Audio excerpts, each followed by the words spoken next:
Good afternoon and welcome, everybody. This would be the Jeff Cameron Show right here on 97.9 ESPN Radio. Thanks for tuning to it. Happy Ballsmic Wednesday, all of you. Yeah, all of you. Come on in. Let's do this thing. I'm Jeff. That's Tom. We're online, ESPNTallahassee.com. That's where you're going to listen live via the streaming free. Always don't miss anything. If you do miss something, go back, find it later on at your convenience. All 3 hours going to be posted upon the conclusion of the show, both to iTunes and our own audio vault. If you're at iTunes, make sure you rate, review, and share, and comment, and all that good stuff. You can email JCS at 979ESPNradio.com. On Twitter, it's at JCameronShow. WTSM app, good for mobile devices. Hello, YouTubers. Hello, Periscopers. Hope you're doing all right. Kind of a day in which there's not as much to delve into regarding practice reports. You get, I was saying to Tom earlier, I mentioned it before, that, you get so geared up when practice starts just to see football being played again, just to see guys in the uniform and sound of pads popping, and you hear the flight of the ball through the air, and you smell the grass, and you just get geeked. You do. Much more so than when I actually played the game, because then I thought about all of the hours in the sun and the hard work and the hitting and the exhaustion. But as an observer, I could take that in all day. I'm not running and getting hit. Can't wait. But it also ratchets up your focus. You become hyper-focused on football, all things football, and that forces you to have to hit the brakes, because there's, not a lot of meaningful football news every day. Knock on wood that there's not, because let's be truthful, this is where you they start hitting. Same for NFL camps now. You got a situation all throughout the league where a named player, somebody of note, you go through the notes on a daily basis for the National Football League, and you'll find somebody that a team is really relying on at a position that might be thin, that's hurting, that had to leave the practice field for whatever reason, that might be going to get an MRI. Fans see MRI and they go, that's it, he's done for the year. It's over. They don't see it as a procedure that ever reveals good news. They don't ever think, well, they'll do that MRI and they'll say it was a precautionary measure and everything is okay. They see so-and-so needs MRI and they go, oh, well, that's it. Of course, we can't have nice things. I see MRI, I think James Andrews. I think it's over. Well, that's another one. If you hear that doctor's name in any shape or form, you're like, well, his shoulder must be effed. I mean, that's the James Andrews responded. He's perfect. He's good to go. That's not a good sign, guys. Why'd they have to go see Andrews? Yeah. I don't care what he says. There's noise in the elbow. Never read that quote. You've never read He's that fine. quote. He's ready to pitch. Yeah. Said Dr. James Andrews. Good to go. Don't know why they even brought him here. He's fine. Waste of my time. Stronger than anybody I've ever looked at. Yeah, you're right. You don't see that. But we're just pessimists in a very physical sport. You understand that these are the things that happen. You are going to lose guys, and you just want to be able to withstand that. And injury luck's not something that you can control. It's like, it's one thing for us to sit here and have a discussion every day about what's the offense going to look like. What do we think of this philosophy? What do we think of the way that they're going to implement this? Do we have the personnel to run it? Okay, so we're switching to a 3-4. You have these conversations. That's fun because you kick around players being in certain spots. But if players begin to dissipate, then it's all of a sudden that it doesn't matter what you run. We don't have enough guys. We're not good enough. We can't withstand this. And that's where the depth comes into play. It's funny. Georgia does this to people. Clemson and Alabama certainly do this to people. It's never about the 22. I mean, I shouldn't say that. I mean, yeah, the 22 that play, of course, they have to be skilled. They have to be good. But there are a lot of frontline talent. There are a lot of units in college football that if we were playing, if you were playing for a half, you'd say that, well, our first quarter against Clemson last year illustrated that you could hang for a quarter. You were involved, and talent-wise, you were able to hang. But then as time went on, a couple bad things happened, wear and tear, depth not there, you get smoked. Well, it's probably, you could argue about the 44 because it's about your two deep across. If you think about those Florida teams that lost a ton of football games, that defense was still really, really good. If they were given anything to work with at all, they probably would have been at least a 7 or an 8 win team, but or maybe even 9. with the way the East was. Instead of a 4-win team? Instead of a 4-win team. Yeah. But for years, I mean, McElwain benefited from Muschamp's defenses for the entirety of his stay in Gainesville. They had some top 10, top 15 LSU does that defenses every year, Tom. that would scare you. Well, at least they have enough on the offensive side of the ball to win 9 to 11 games, depending upon the season. Florida didn't have anything to win more than 6 or 7 at most. It's crazy. Well, McElwain's first couple of years, they won 10. Or the first year. That's true. They won 10. They did. And they tell you about it. They couldn't wait. They said, we're about to take off. Look how legitimate we are as a football program. No, your defense is excellent. But, that only goes so far when you play the teams that have a 2-deep that are exceptional. It's pretty funny, though. Admittedly, we find ourselves these days in a similar situation, not having 2 4-win seasons in the span of a very short period of time, of course, but rather having a losing season and having to be confronted with that reality and the climb back to something of respectability begins now. That's the feeling of this year, and you suddenly realize, well, we may have to fake it till we make it. We may have to be described by our rival fans the way we describe them. Miami and Florida, we described that way on numerous occasions, right? They'd get off to good starts, and we'd go, smoke and mirrors, boys, smoke and mirrors. You won a couple 3-point games, you got a real good defense, or you're winning the turnover margin, but we know you're a fraud. I don't care. And I've said this all year long. I would prefer it be legit. I'd prefer to be able to make the argument that this team is a 9-win team on merit, not schedule, and a few good bounces and turnover luck. But when you are reeling and you need a momentum shift and a change in narrative, you'll take it however you can get it. And if that means we're a paper tiger that somehow wins 9 games, okay, that's fine with me. Well, and I can tell you that when these back-to-back primetime games are going on a few years ago, when Miami was, 10-0 to start, 9-0, whatever it was. Something crazy, yeah. I don't think it was. And they had Notre Dame and Virginia Tech back-to-back weeks. Chris Fowler couldn't wait to get there with the Bear. They walked in, they hold hands, into the new Hard Rock Stadium. And these atmospheres are exceptional. And they actually look for one of those games like an actual legitimate top 10 team. They beat Virginia Tech's ass. I mean, it wasn't even close from the word go. Right. And that was supposed to be Virginia Tech's year where they returned to prominence and Miami stole the thunder. What I felt worried about those nights was, oh, man, I know they're fake. We all know they're fake, but the kids won't. No. The kids are going to buy into it, and they're going to get a legitimate recruiting class that doesn't defect at the last second. The good news for us is that never really happened, but you worry about that. I think that's a legitimate worry. If I was a Florida fan, and we've talked about this a lot the last month, the way they're recruiting after a 10-win season, not so great. I'd be very concerned. The way we're recruiting after a 5-win season, about on par with the way they're recruiting after a 10-win season. What's wrong with that picture if I'm a Florida fan? Don't let these guys win 9 games. That's what I'm saying if I'm a Gator fan. No, we can't have that because these guys will actually turn it into something the way we should be.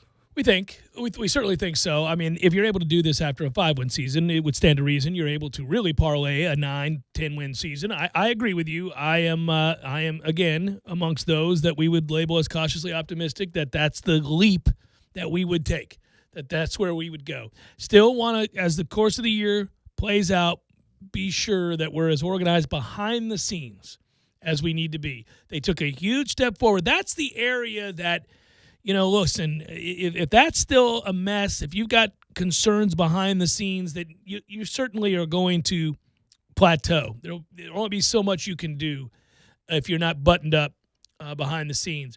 Got to win on the field. That's first and foremost. We get that. But they passed a big test during the SNL event. Mm-hmm. Yeah, they had to be buttoned up for that event to work with that many kids coming in, especially with a couple of undecideds deciding to make their way into town. And then not only did they come for a night, they stayed, one of them did, for a few nights. He's now committed to us. Knighton was not expected to be a part of this class, the Thursday before? That's correct. That weekend event? That's correct. And they flipped that thing on its head. So that's the power of this group if they can just take care of business not only on the field, but in the meeting rooms. If that happened, just because I know how fans are, and I thought of it immediately after it did happen, if that happened at another location, say one of our rivals flipped a guy that was not supposed to be part of that class, and that guy was headed to Ohio State, where they've had the kind of bona fide success that we're lacking right now, we would be like, what a fruitful visit that turned out to be, right? You'd be looking at them with the jaundiced eye. And to that I say, I don't care. We're trying to win some games here, Tom. It's a very big season. I don't either. But the thing that I'd say about this staff is no matter when a kid visited, be it after last year and after 5-7 and a debacle, or this offseason, last offseason, if they get here and they're taken care of when they get here, and I don't mean pancakes. I just mean that they're scheduled correctly. Or pancakes. No pancakes are necessary with this group on its face. Seriously, the way that they can connect with kids and Doesn't hurt parents. to add pancakes then, though, if you just need a cherry on top, Tom. Even though we may have an unlimited supply of pancakes and the syrup to go with it, I'd still treat it like we're on a budget, just for safety purposes. For now. For now.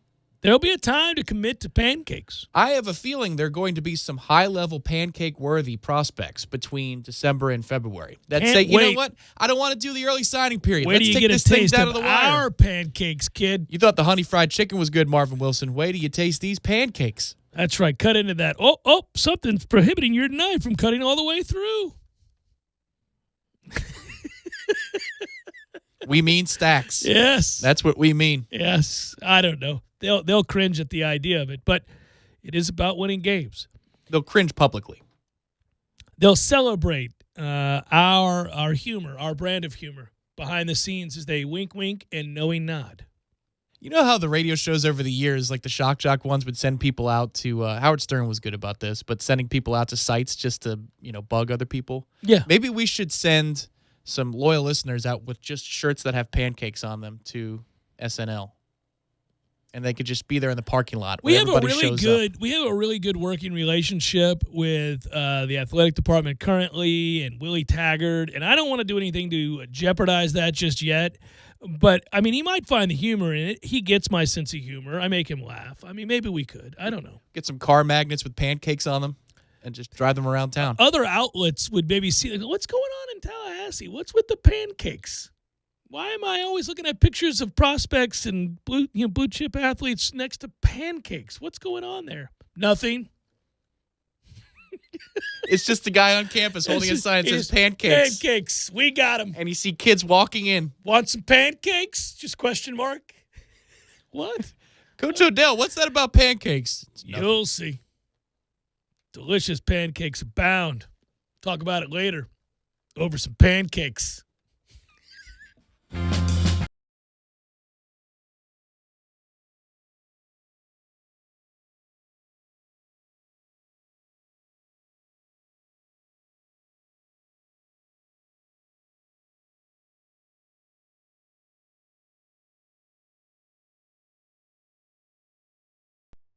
Sorry, boys, I did not have time to pack. We got this. It's right here, guys. We got this. I thought I could handle it. We got this. Moving doesn't have to be a hassle. Call us first at 2 Men and a Truck. No matter the move, home or business, we'll make it a smooth one. I forgot something. We got this.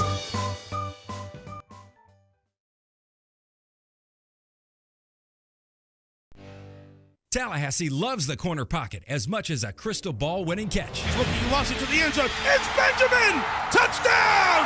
With 13 seconds left. The 97.9 ESPN radio special is a must-have every Monday and Wednesday at the corner pocket. 10 mouth-watering wings, a fresh side of fries, and a chilled domestic pint of beer are just $9.79 all day long. Be sure and try the fish blend of sauces, a true wing eater's favorite. The Corner Pocket Bar and Grill. He's gone! Home of Trivia Tuesday, Beer Bingo Thursday, and the daily $7.99 lunch special.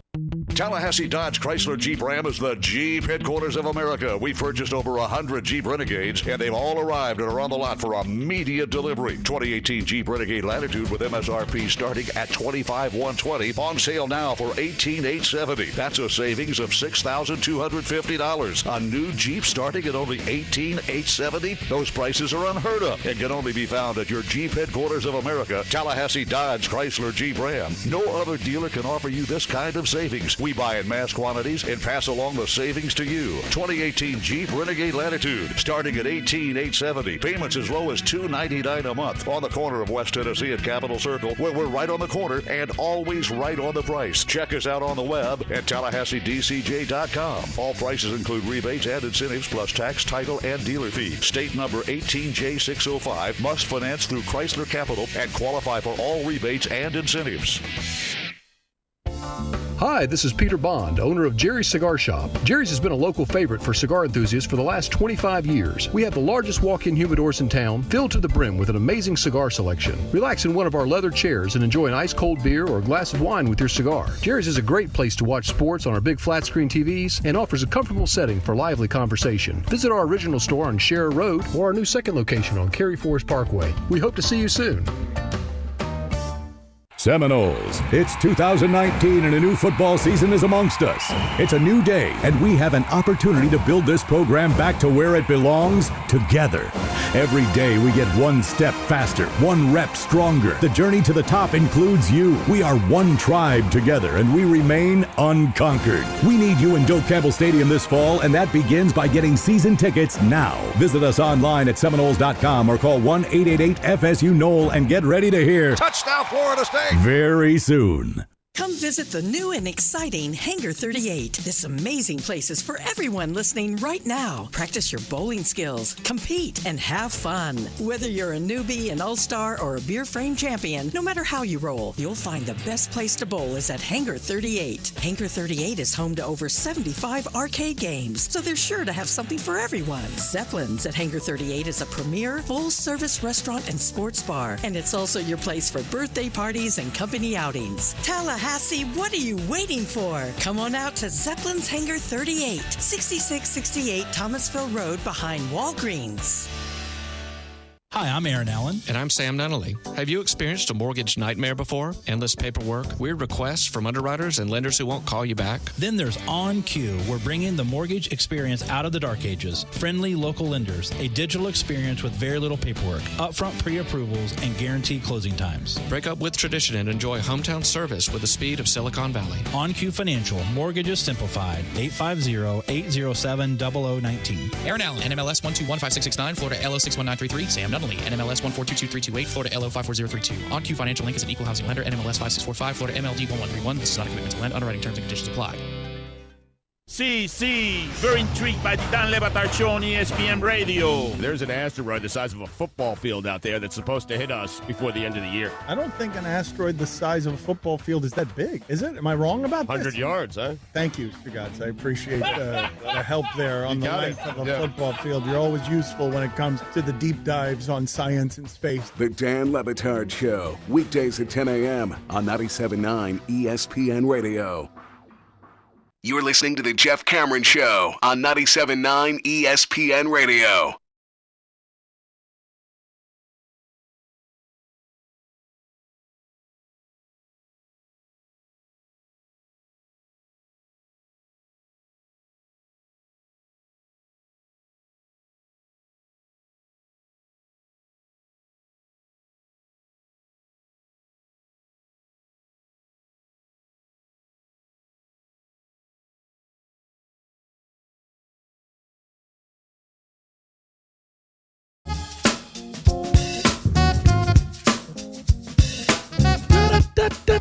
Tomorrow, preseason football, full slate, boom. Okay, I'm not gambling on the first full slate of preseason football. It is not the first Redemption Thursday edition of the year. Got it? Somebody asked me, we starting Redemption Thursday this week, Cameron? No. We have not sunk to that low. We have not. I'm not saying, you notice I didn't say we never will. But I am saying we haven't yet. We have not reached that place where I am going to be involved in a Redemption Thursday wager for charity and otherwise for preseason games. Certainly not the first preseason game. How is your preseason scouting going? Getting good reports, good intel from different parts of the country? Bucks camp is going well, but I mean, we've got some guys we worry about health-wise, but Bucks camp has gone really well. It's interesting about Levante David because when they announced that he had a meniscus problem and that he'd be just a couple of weeks, they said it was a partial procedure. But when Derwin had the issue, it was a partial procedure, and that's the one that takes longer. It's the clean meniscus tear that's repaired more quickly. So I don't know what to believe there. But they say that Levante is going to be ready for week 1. I guess that's all that matters. You don't like him missing that much time as you get back into football shape. You know, that's a real thing, by the way. It's funny. You think about the body and the way it works. You know, so much of this in camp, when you get back, a lot of guys, these days they stay in shape year-round. Your best players are in shape year-round. The game has changed so much, really across the board in sport, right? Baseball players used to use spring training to come and get in shape. Babe Ruth wasn't working out year-round. Oh, well, not in that way. Yeah. So, you know, these guys would literally come into spring training and have a need to better themselves over several weeks to where they could, you know, begin to somewhat function at the level they're capable of. I would argue back in the day, most of those players, either through lack of knowledge or because they just didn't. Well, that'd be lack of knowledge. They didn't take care of themselves as well. They weren't in shape by the time until you got probably 50 games into the season. Because they didn't do anything. It's too cold. Well, they literally had other jobs. Some guys painted houses. That's what they did. So it was different. But these days, certainly that's not true. Everybody is well aware of the advancements in nutrition and exercise physiology and all that other stuff. And so guys come into camp ready to go. But you need camp and you need preseason, and you've heard players talk about, hey, we may not need 4 preseason games. We certainly don't need 5 preseason games. I'm not even sure we need 3 preseason games. But we need a couple, and we need a few scrimmages with other clubs as well. And that's just like sparring for a boxer.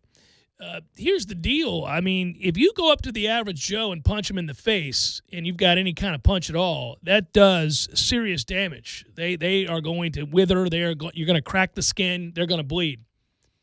Not a boxer. Not somebody who's been in the ring sparring on the regular. Your skin toughens. You get used to getting hit. That's how they can wear so many shots over and over again. They've conditioned themselves to that, as opposed to the guy you just walk next door and punch him in the face.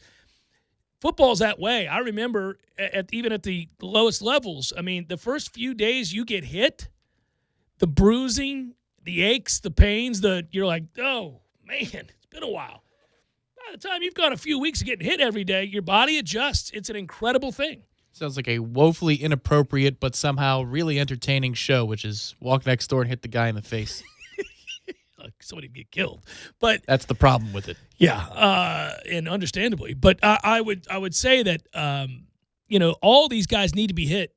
They need to hit and be hit, and that's the problem when guys miss a significant amount of time. You worry about them because then maybe the first time they're thrust into action, they haven't conditioned their bodies to be hit, and then get hurt. And when Tamorrion Terry was said to be out, you thought, oh man, I need him to get some reps. We're not out here killing our receivers once camp gets underway, but they do get thudded. They do get hit, and they begin to get used to it. And it also creates a situation where the more you get hit, the less you flinch, the less you go across the middle. You expect to get hit. You get hit a few times.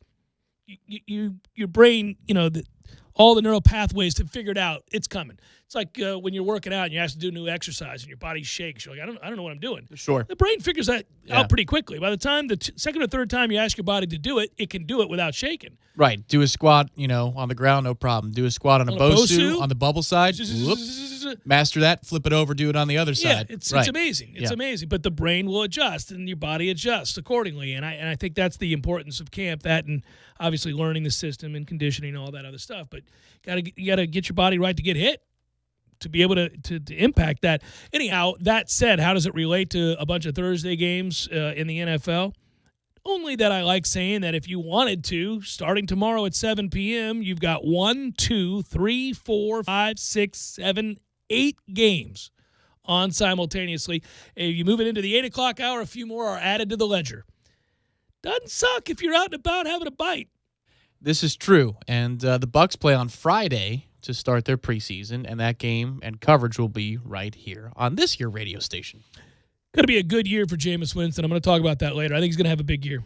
I'm more and more emboldened to say that I think he's going to be one of the top-tier quarterbacks in the league this year. I think this is that confluence of events of which I speak constantly, and that is maturity, security, physical prowess, certainly system, the ability to command not only a locker room but your own emotions, and marry that with a guy like Bruce Arians who's going to want a little bit more balance, give him a running game, to give him a fighting chance.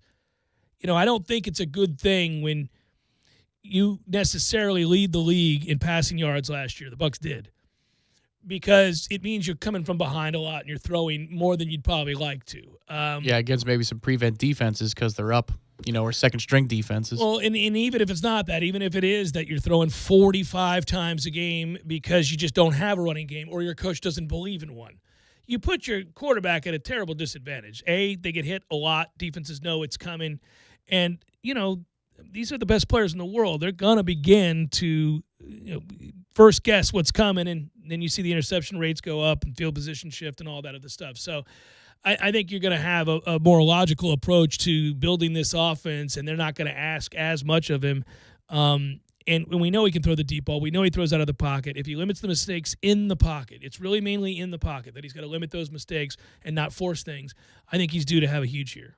It looks like he's trying to guide the ball from in the pocket, but, part of that might be the consistent pressure you face or the getting used to getting pounded. Yeah. Okay, that could have something to do with it, but it does kind of suck to get hit that frequently. The one thing, and he still works with him. He works with Whitfield, and I don't mean Kermit.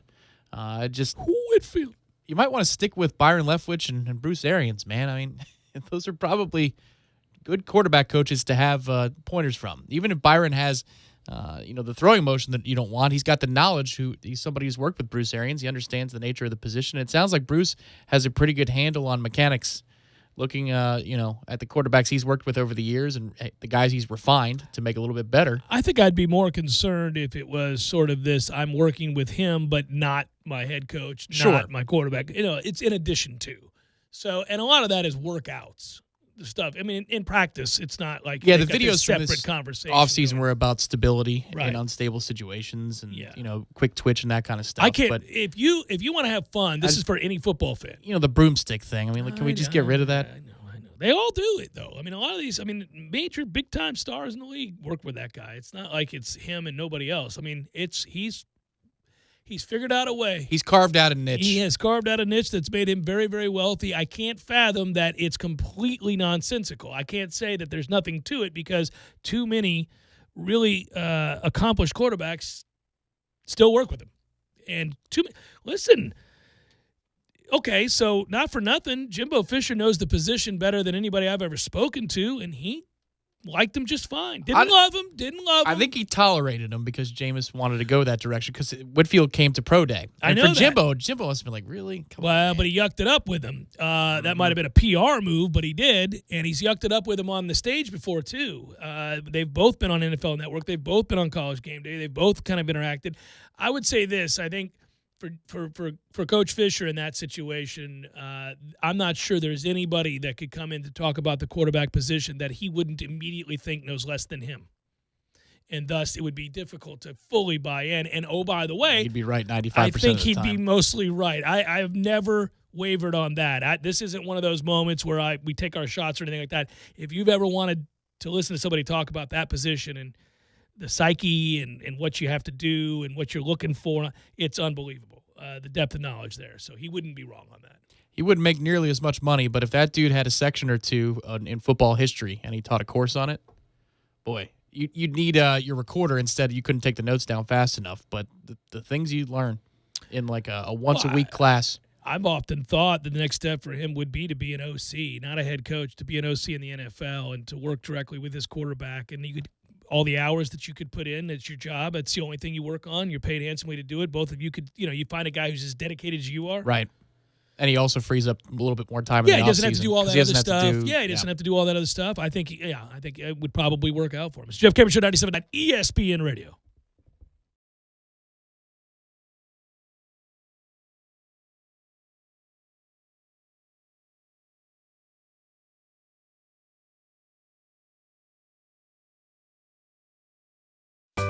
Sorry, boys, I did not have time to pack. We got this. It's right here, guys. We got this. I thought I could handle it. We got this. Moving doesn't have to be a hassle. Call us first at 2 Men and a Truck. No matter the move, home or business, we'll make it a smooth one. I forgot something. We got this. Got you covered every Thursday down in College Town. Centrale offers 50% off select pizzas all day, every Thursday. Or you can stop by Township for Taco Thursday. $2 house tacos, $2. Madison Social offers the Social Agreement. You and a buddy can split one order of wings, 2 Madso burgers, 2 bourbons, 2 proof Madison Socials, all for just $40. See what they did there? And don't worry about parking. Plenty of spaces available in the parking deck or surrounding lots. Check out all the Thursday College Town deals right now on ThursdaysInCollegetown.com. Tallahassee, it's Chuck Oliver, the king of college football, and you can join me every weekday at 1 p.m. right here on Tallahassee Sports Monster. We talk nothing but college football every day from Tallahassee to Tuscaloosa, Athens to Auburn, and everywhere in between. That's the Chuck Oliver Show, weekdays at 1 p.m. on our new home in Tallahassee, 97.9 ESPN Radio, Tallahassee Sports Monster. The Jeff Cameron Show podcast, available on demand at ESPNTallahassee.com and on iTunes today. The Jeff Cameron Show podcast is brought to you by Garnet and Gold of Tallahassee. When you buy FSU apparel, support local business. GarnetandGold.com. Powerball is throwing the ultimate party, and one lucky winner is going to win $1 million. Introducing Powerball's New Year's Rockin' Eve VIP experience. You and a guest could take the trip of a lifetime to New York City, packed with exclusive access to the biggest events in town. Plus, you'll receive an entry for a chance to become the first Powerball millionaire of 2020. Announced live on Dick Clark's New Year's Rockin' Eve. Play Powerball today.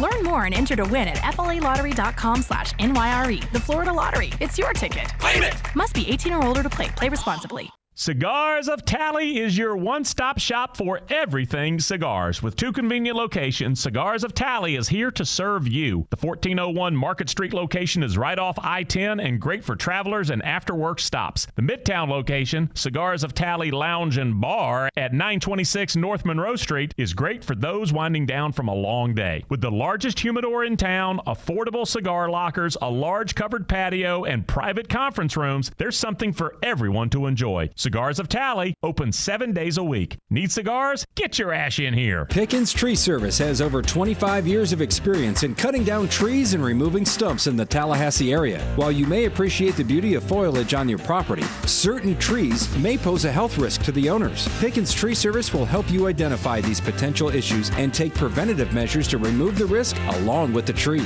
Just give them a call for a free estimate at 850-590-1833. That's 850-590-1833. Pickens Tree Service, Tallahassee, Thomasville, Quincy, Crawfordville, and surrounding areas. This is Golic and Wingo. You see a lot of young running quarterbacks. You don't see a lot of old ones. Right. That's just the way this thing goes. Right. And Cam has been able to get away from it because he's a freak of nature. I mean, he's 6'5", 260 pounds. Yeah, he is. And he runs a 4.7. I mean, he's Ben Roethlisberger's size with running back speed. Mm-hmm. Obviously, that's something that you don't see a lot of.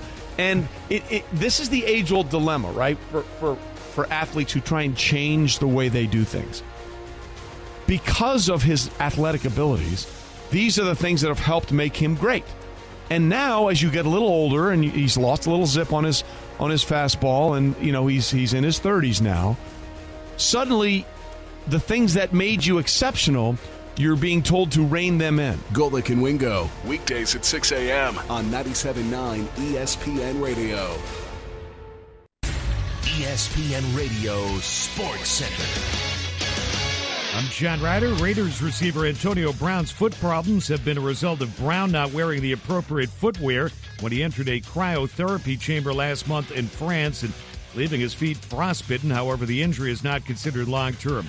Patriots have had joint practices with the Lions in Detroit, with the teams facing off in their first preseason game tomorrow night. Lions quarterback Matthew Stafford on Patriots quarterback Tom Brady. He's extremely, consistent. Obviously, a really talented guy. Likes to talk about where he got drafted and all that. But the dude's got a lot of talent too. So he still throws it really well. You can see it out there. He throws it great. So he's just doing the same old stuff he's always been doing. He's, played at a high level for a really long time. It's impressive. What he's been able to do, and it's not like he's just coming out and playing okay ball. He's playing really, really high-level football and doing a nice job, so it's impressive. Also, Patriots wideout Josh Gordon has applied for reinstatement. The NFL will now review Gordon's file to see if he is adhering to his treatment plan after multiple substance abuse violations. Baseball, Mets beat the Marlins 7-2. Great news. There's a quick way you could save money. Switch to Geico.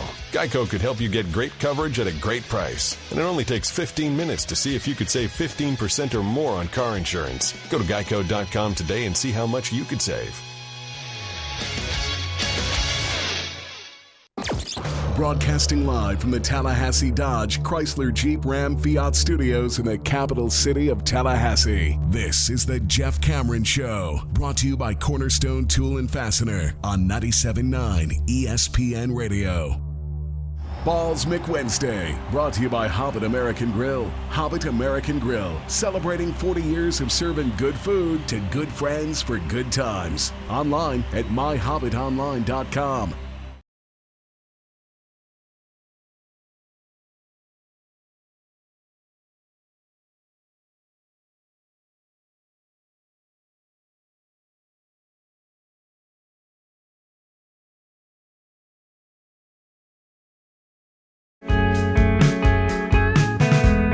Well, I've had to adopt a team. In the American League, it's certainly going to be, and always is, the Rays. But, all right, Tom.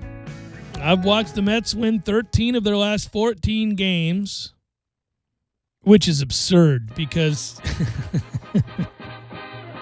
they're not that good, but they have won 13 of 14. Well, they're pitching like all the optimists believe that they always should have pitched. And they are throttling bad teams right now, and it's about to shift to where they have a much greater test in a weekend series against the Nationals, and those Nationals are right there ahead of them in the wild card race. And then 3 more next week in Atlanta against the first-place Braves. And so, it will be interesting. Let's see if they sustain. If you look how the probables line up for this weekend's matchup, this is a clash of titans between the Nationals and the Mets. The Nationals have more depth, for more consistency in their depth of starting pitching. The Mets have an advantage in the Braves series, at least if you look on paper, head-to-head in the starting pitching matchups. But the Braves are tattooing Minnesota this week, and they are showing no signs of slowing down. Offensively, you don't, but yes. Yeah. Yes, from a pitching standpoint, you do. Oh, we're getting fat on the bad teams, and that puts you back in the race. That's all you need to do to be in a wild card race. It's also what good teams do, though. It's not so it's not such a blanket statement to say, well, I mean, you just beaten bad teams. What does that really mean? Well, good teams beat bad teams most of the time. And then they hope to go 500 against the other good teams. Right. If you could tread water between the Nats and Braves series, then you got the Royals next weekend. So, I mean, there's still more to work with here. But it got interesting. I didn't expect that. I continue to do this thing now where I read these stories and I just don't like where this is going. And maybe it's because I'm paranoid, but I'm going to segue from baseball to golf. And so if I can alienate a big part of our audience this segment, I will. And that is that Tiger Woods had to shut it down today, and I'm just thinking, my man, what's going on here? Here's the deal. Did he remove himself from the field? He did not. He spent most of the back 9 of his Pro-Am today just chipping and putting, experienced stiffness and soreness during his early morning warm-up session, did not want to take any chances prior to the start of the Northern Trust on Thursday. Quote, "It's best to be smart about these things. This is kind of how it is. Some days I'm just stiffer than others. Hey, now." That's an unfortunate turn of phrase. Isn't that the truth? And, he missed the cut, obviously, at the PGA Championship, tied for 9th at the Memorial Tournament, tied for 21st at the U.S. Open, and then missed the cut 3 weeks ago at the Open. Never got on track with the cold weather there.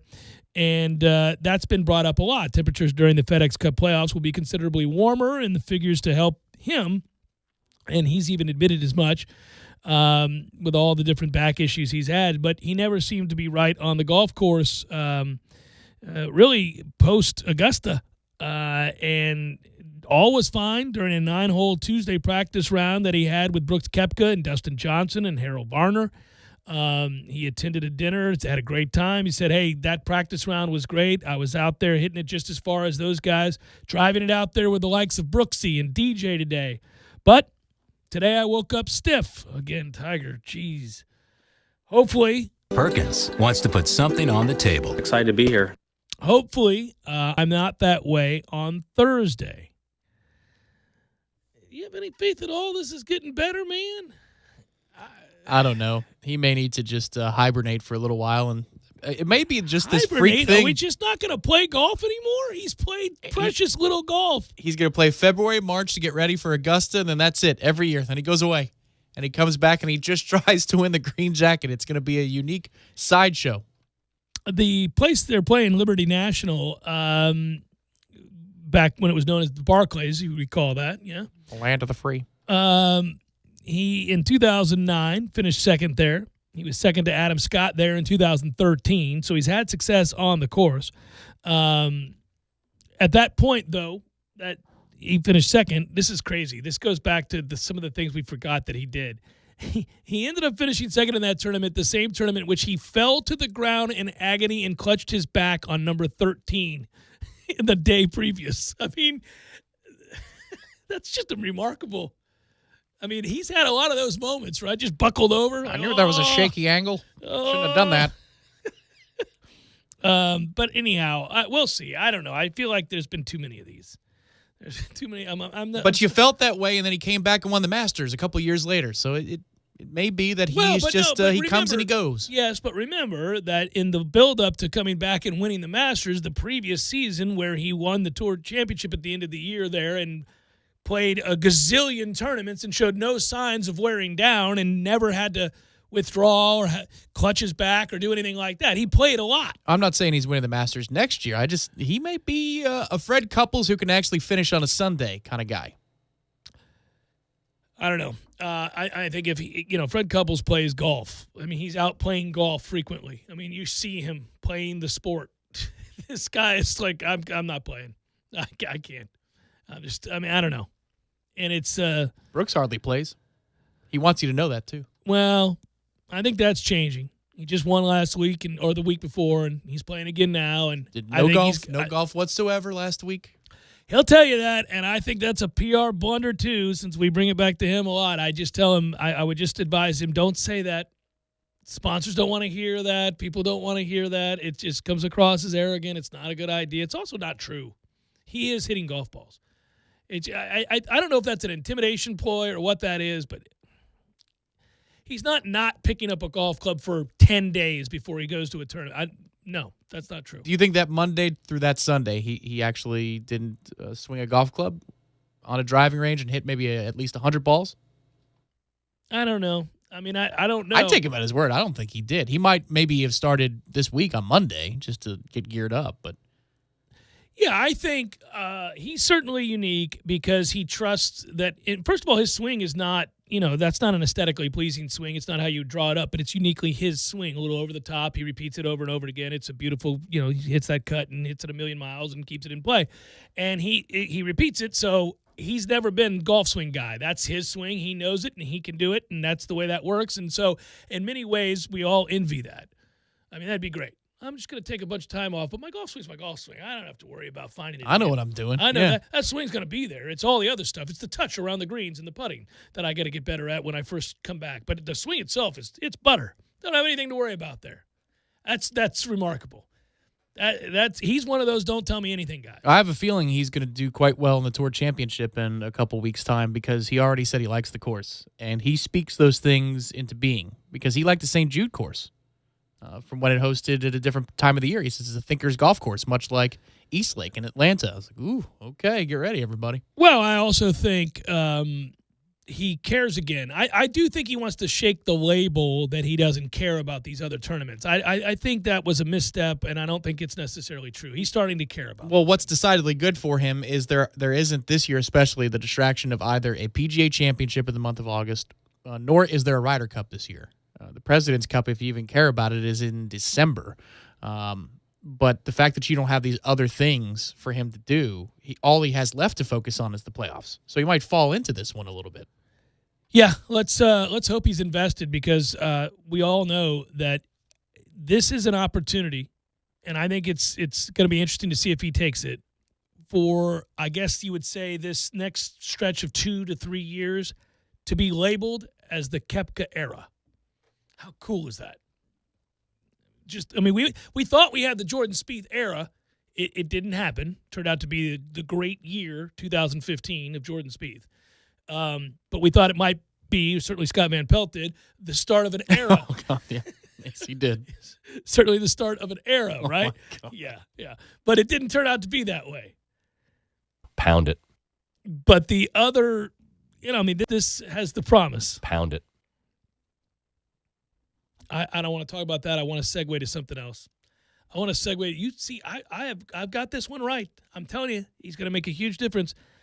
They're circling Amari Gaynor again. Another moment in which he flashes as fast and violent. This is a stock you bought low on. Not that we didn't both think that he'd be a good player, but you bought it at the right time. I think just before the surge. Just before, and I said, and I'll tell you why. When he signed, he's a legacy, and if you talk to people who watched him play locally, that was one of the critical jobs for Willie Taggart to do. Willie went in home, right? With the old coaching staff, to send a signal to the rest of the recruiting class that, hey, and to other schools, we aren't getting poached. We may lose a guy or two, but this whole thing is not coming apart, and it starts with Amari Gaynor. Yeah, and it stinks that he got hurt right away, and so you didn't get to see what he could be, and he didn't have an opportunity to he did play late in the year again, but he wasn't right. He hadn't been right. That foot and that situation kind of derailed season one, but it may have been a blessing in disguise, because he's a redshirt freshman now, and again, what he lost in experience, we gained in a year, and so you get that extra time with him as a redshirt, and he's now 6'3", 215, 218 pounds. He's, you would describe him as a guy that can sideline to sideline this thing. Now I think the thing I like to hear most is what I always heard said about him when he was in high school, because a lot of local people are invested in any of the kids of the legacies, and I was like, oh man. And that was that he was explosive and violent, and that, he had the temperament. And so, how I want my linebackers. Now he's a smart kid and all of that. I'm not saying he's crazy like some of the linebackers I described, but he's got the right mentality to explode into ball carriers, into the position. Well, yeah. If you think about it this way, and this is just a hypothetical, because obviously Hamso's moved back at least to safety for a little while. But if you have a group on the field that includes Hamsa and Gaynor, and they're playing on the outside, and in the middle you have McCray and Dontavius, now you're talking about something. You're talking about a nasty group. Not just the offensive line that we want to get nasty. We need to be a little bit meaner at that second level on defense. Man, definitely. And those four guys could all pretty much follow on that same page, which is we're going to finish the play now, and we'll tell you about it. An outside linebacker that's fast and will hit you, will light you up. Okay, it's an area of grave concern as we come into the season. I want to continue to read these reports and read quotes like this from Harlan Barnett, who said about Amari Gaynor today, he's a well-conditioned athlete, man. He can really run, and he's physical. Now he's starting to come along, getting all the defense down and understanding it, and in his role in it. So he's going to continue to get better and better throughout this camp, and we're going to see Amari Gaynor play football as opposed to thinking football. There you go. Every day we come in here, sometimes it's news-laden. Sometimes you get a lot to talk about. Sometimes coming out of camp, you find out somebody's it's probably going to be a starter, or somebody else maybe, out of shape and is falling down the depth chart. I don't want to, sometimes you learn unfortunate news that a player is in trouble academically or physically or something like that. Other times you find out a guy that maybe was sort of a diamond in the rough is really emerging to gain playing time, whatever the story might be. But for me, and we continue to hold our breath every day that people don't get hurt in areas of position of need, this is one of those moments that really kind of uplifts your spirits, because that's a position that a day ago, 2 days ago, really all off season, we harped on as being a nightmare. They were terrible at linebacker last year. They were too small. They didn't take on lead blockers. They didn't have a depth of talent. Teams ran the ball right at them. I felt like we were worn down. I don't know if it's going to be a strength this year because we don't have depth still. But if you can give me enough of a starting unit that they can hold their own and play good football and give you a chance to get out to a lead, and now you can dictate terms and win your fair share of downs, okay. Well, another local kid, Cedric Wood, was observed to be playing with the ones today because Durden was at least not there for the open portion of the practice, the viewing portion to the media. And so you might have a couple of local products here not too long from now. If not playing depth reps, they might be playing even more. They might be playing starters reps or, 60-40. And that's pretty cool because for a while there, we didn't get too many kids in our own backyard. I mean, think about Travis Jay as well. He's right down the road. And that dude's said to be a physical freak. He's somebody who wants to play two different sports. And you're creating, like we were talking about the other day, you're creating competition then, and that's the ferocity you have to have, right? This understanding that if I don't play well, this guy over here is going to take my job, and then you create that. Well, that's one dynamic. thing that Willie has said about the defensive back class that's come in. They have the right attitude. It's what the videos we saw before he ever came here and had his opening press conference. It's your job to, my job to recruit over you. Yep. Your job to keep those kids from coming in and taking it. And it sounds like this defensive back group, at least according to Willie through 1 week of practice, is that type of group that comes in mentally prepared to try and steal reps away from the veterans. Following up on Mark Schneider's role, right, and a guy that obviously he's been a head coach in college football. He's been able to do a lot of things that you hope here you're able to draw something from, because you're down a coach and you got guys doing multiple things. Well, this was what Amari Gaynor had to say about him. Coach Schneider is more of an outside linebackers guy. He's able to work with me on kind of just playing football and not having to think it as much. So, Ira and I were talking about Coach Schneider and a willingness to sort of play a lot of different roles, even though you've been this other thing, a more prominent, you've been a head coach.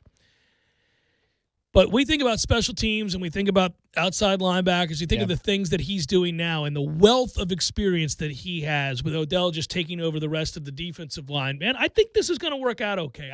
There's a better feeling about the coaching staff. Let's just put it that way. I'm worried about it, but not as worried as I was to say a Bill Snyder. That was a situation and a half, wasn't it? Yeah. No, I'm wondering just how dysfunctional. How bad did it get last year? All these different roles and guys not agreeing with each other, and the people that are here now and those that were pulled off the field and all that other stuff that you brought in. Everything seems much more cohesive. Everything seems like everybody understands the role, and they're singing Kumbaya for now.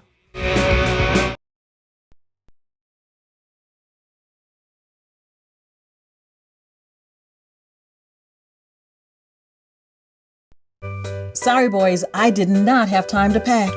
We got this. It's right here, guys. We got this. I thought I could handle it. We got this. Moving doesn't have to be a hassle. Call us first at 2 Men and a Truck. No matter the move, home or business, we'll make it a smooth one. I forgot something. We got this.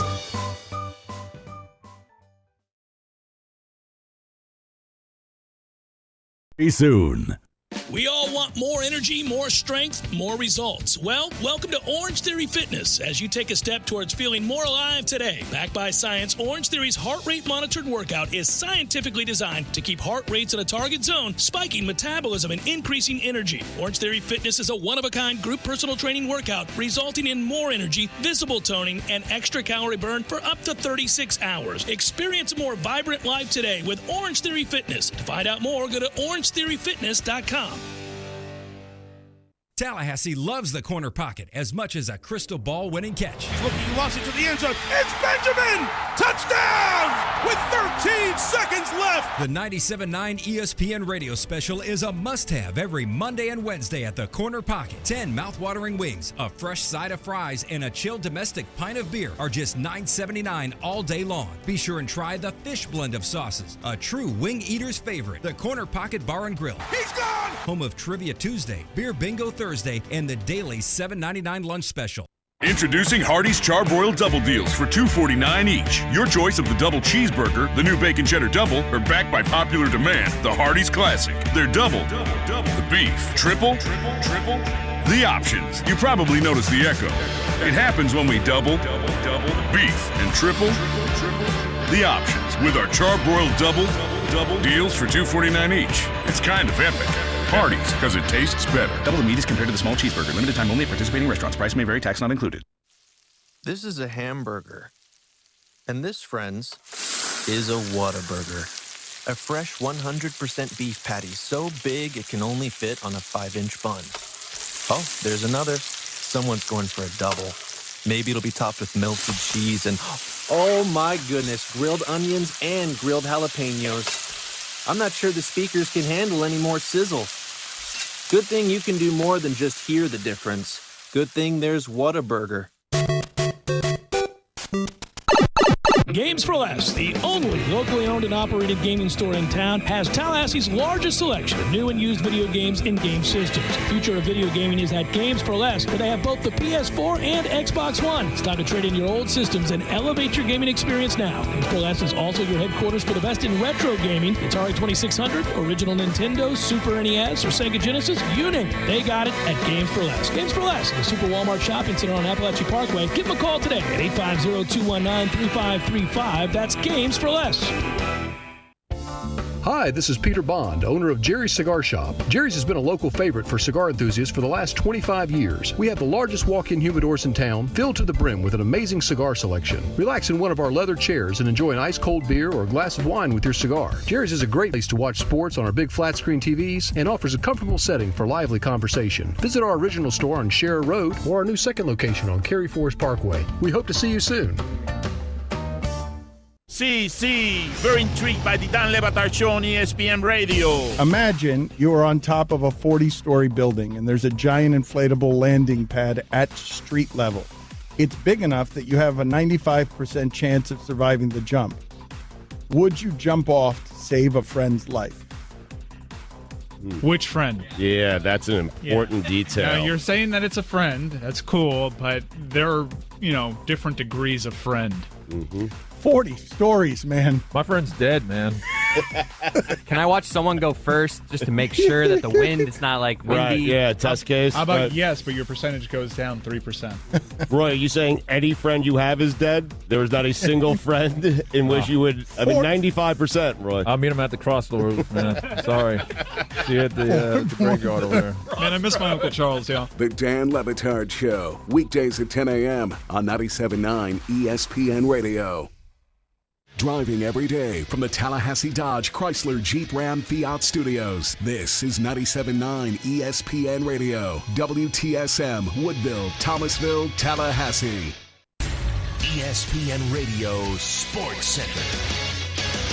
I'm John Ryder. Raiders receiver Antonio Brown's foot problems have been a result of Brown not wearing the appropriate footwear when he entered a cryotherapy chamber last month in France and leaving his feet frostbitten. However, the injury is not considered long-term. Patriots have had joint practices with the Lions in Detroit, with the teams facing off in their first preseason game tomorrow night. Lions quarterback Matthew Stafford on Patriots quarterback Tom Brady. He's extremely, consistent. Obviously, a really talented guy. Likes to talk about where he got drafted and all that. But the dude's got a lot of talent too. So he still throws it really well. You can see it out there. He throws it great. So he's just doing the same old stuff he's always been doing. He's played at a high level for a really long time. It's impressive, what he's been able to do. And it's not like he's just coming out and playing okay ball. He's playing really, really high level football and doing a nice job. So it's impressive. Also, Patriots wideout Josh Gordon has applied for reinstatement. The NFL will now review Gordon's file to see if he is adhering to his treatment plan after multiple substance abuse violations. Baseball, Mets beat the Marlins 7-2. Great news! There's a quick way you could save money. Switch to Geico. Geico could help you get great coverage at a great price. And it only takes 15 minutes to see if you could save 15% or more on car insurance. Go to geico.com today and see how much you could save. Broadcasting live from the Tallahassee Dodge Chrysler Jeep Ram Fiat Studios in the capital city of Tallahassee. This is the Jeff Cameron Show, brought to you by Cornerstone Tool and Fastener on 97.9 ESPN Radio. Balls McWednesday, brought to you by Hobbit American Grill. Hobbit American Grill, celebrating 40 years of serving good food to good friends for good times. Online at myhobbitonline.com.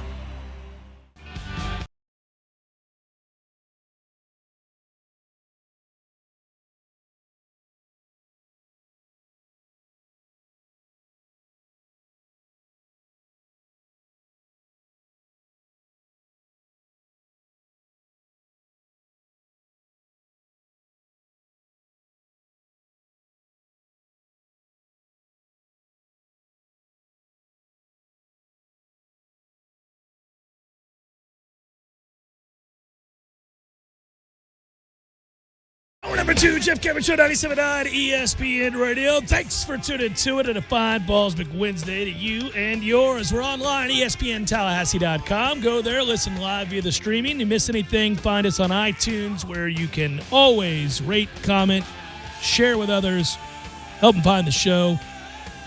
We also throw it up on our archived audio, so you can find that on the webpage, ESPNTallahassee.com. Email us if you want, JCS at 979ESPNradio.com.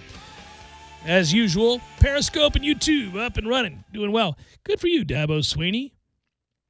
Dabo recently commenting on thoughts that people are in such shock that Alabama lost like they did a year ago, 44-16. Couple things about that, by the way, as we just talk about the landscape of college football, big picture coming into the season.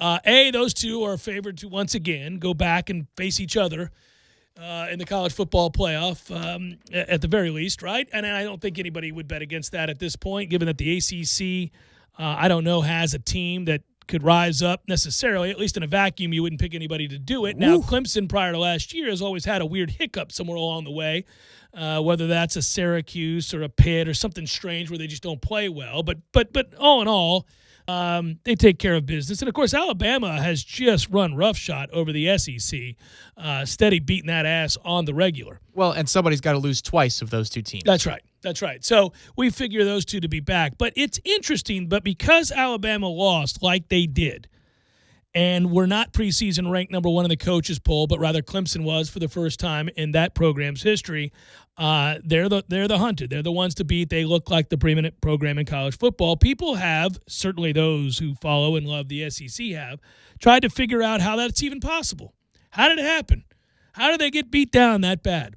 So I go to the two things here. First of all, if you remember the game, Alabama moved the ball up and down the field. If they don't screw it up in the red zone early on, this becomes a wild, woolly affair in which both teams score in the 40s. You know, they butchered their red zone appearances. They screwed it up. But they were having success against Clemson's vaunted defense running the football. I mean, this was something. And Tua did not play well. Their quarterback was outshined by Trevor Lawrence, who played great. And, oh, by the way, he's only going to get better. That's the problem with Clemson. They've got one of those guys, one of those freaking guys. Again. Yeah, and that's who he is. And I think Tua's great, too. He clearly was hurt. I think it's almost funny that he was because of the obstinance as shown from Nick Saban during the course of the year, that the mere thought of resting the poor bastard once in a while after he's taken a beating and hobbled around even in games against lesser-tier teams, and you rolling him out there for the late third and fourth quarter up by 30, well, there you go. That's what you get. That's what happens. But having said that, he didn't play well.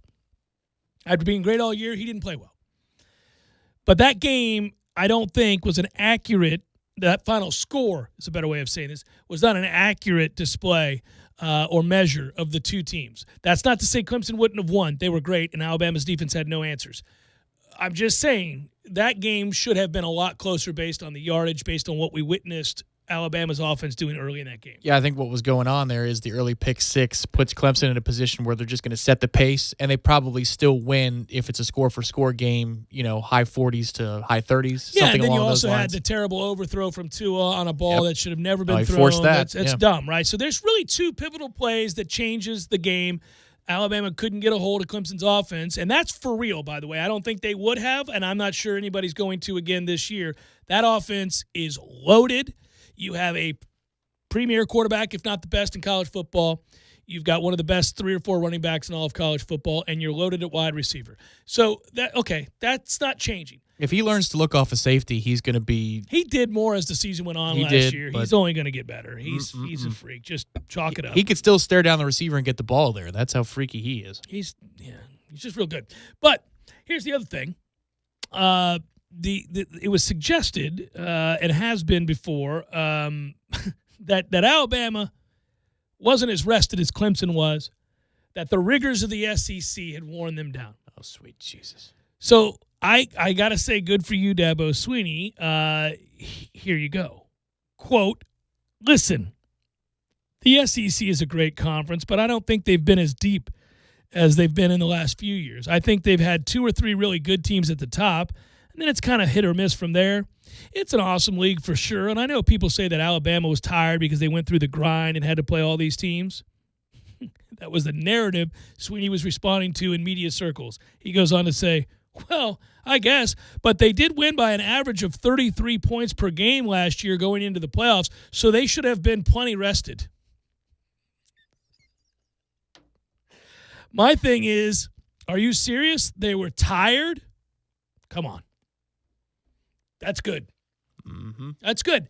And he should do that. And I want ACC champions to do that. And I want those guys, whether it's us, and in this case them, to say, no. Especially now with the rise of the ACC network, we got to close that gap, baby, and change perceptions.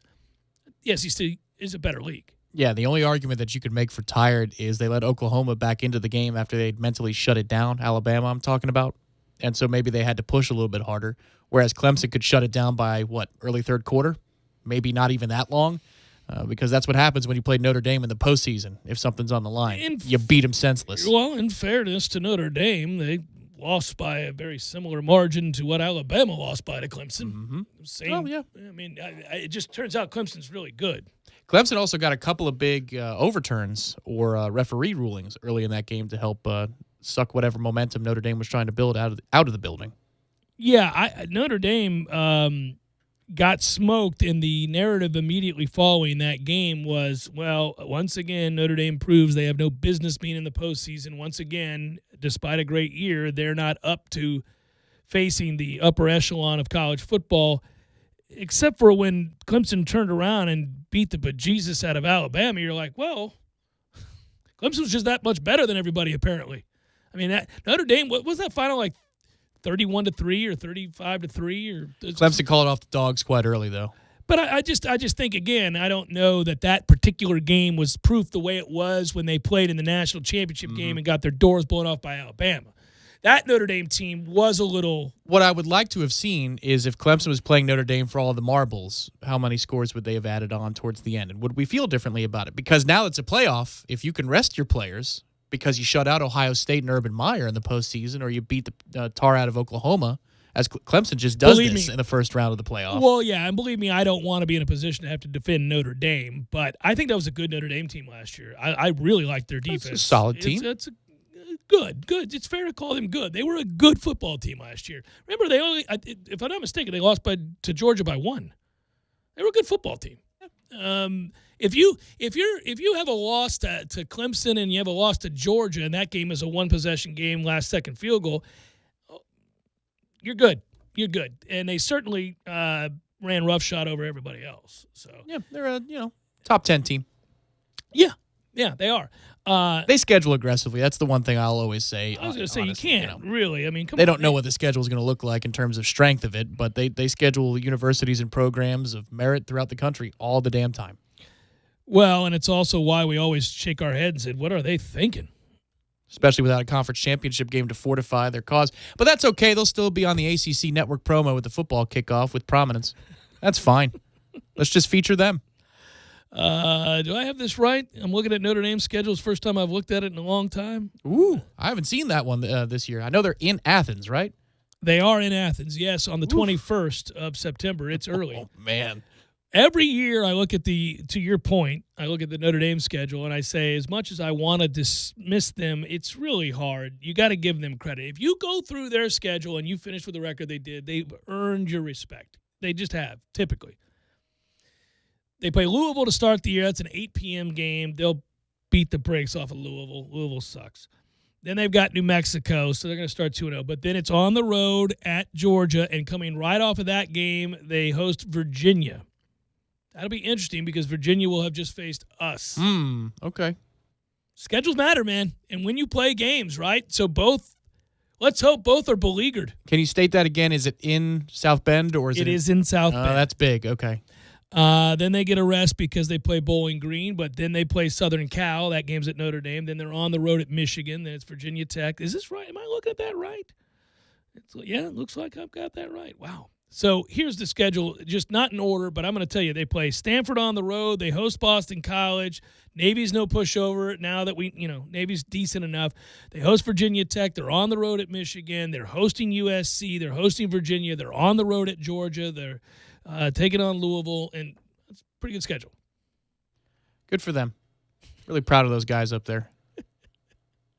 This isn't a, hey, wake up the echoes, or I'm not trying to celebrate Notre Dame. Regis Philbin over here? You just refuse to give them any credit.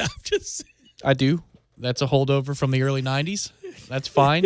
Notre Dame, I just happened to be in that 2-year sweet spot where Notre Dame, Florida State was a thing, and so I've always perceived it as a rivalry, even though it's really isn't. Not a rivalry at all. But it's just ingrained in my mind that way. So if I can disparage them, I will, especially after the unfriendly experience up there in South Bend. That was unprovoked. Yeah, it was unprovoked. And you know what's weird? I have talked to a number of Florida State fans that also went to the famed stadium as we did, and their experience was entirely different. We got unlucky. That section you got unlucky quite separate from me, too. I know. It is true. I almost said something unsavory about the woman that was so nasty to me. I did say something just to her flying there. elbows. It's like, are they? For what? For what? It's because they haven't won a title since Reagan or whatever, right? Yeah, you got to go back a ways. Maybe it's because of 93. Maybe it's because they got mad that even after they beat us, then we went on and won the title that year. You could have beat BC. Yeah, try not to lose to Boston College at home, losers. Noles fans, WarChant.com has a flash sale that ends tonight at midnight. That's right. That's tonight. Midnight time is of the essence. But if you subscribe by midnight tonight, you will receive a bonus for doing so. A $75 e-card to Adidas.com. I like Adidas. $25 e-card to Garnet and Gold. I like Garnet and Gold. And a 25% off your subscription coupon. That's a good thing. I like saving 25%. $125 value in extra apparel and discounts. Just use the promo code Adidas. That's promo code Adidas. WarChant.com. Obviously, you guys know this. Home of wall-to-wall FSU camp and recruiting coverage. Again, the WarChant.com flash sale ends at midnight tonight. So if you want all those savings, you got to do this in the next 8 hours, a little under 8 hours or so. Let's make it happen. Get on it, WarChant.com, everybody.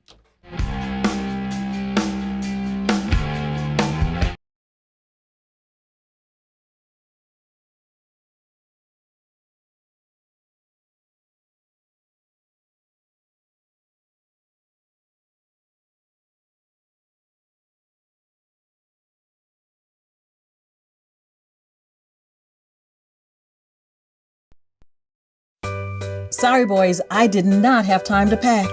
We got this. It's right here, guys.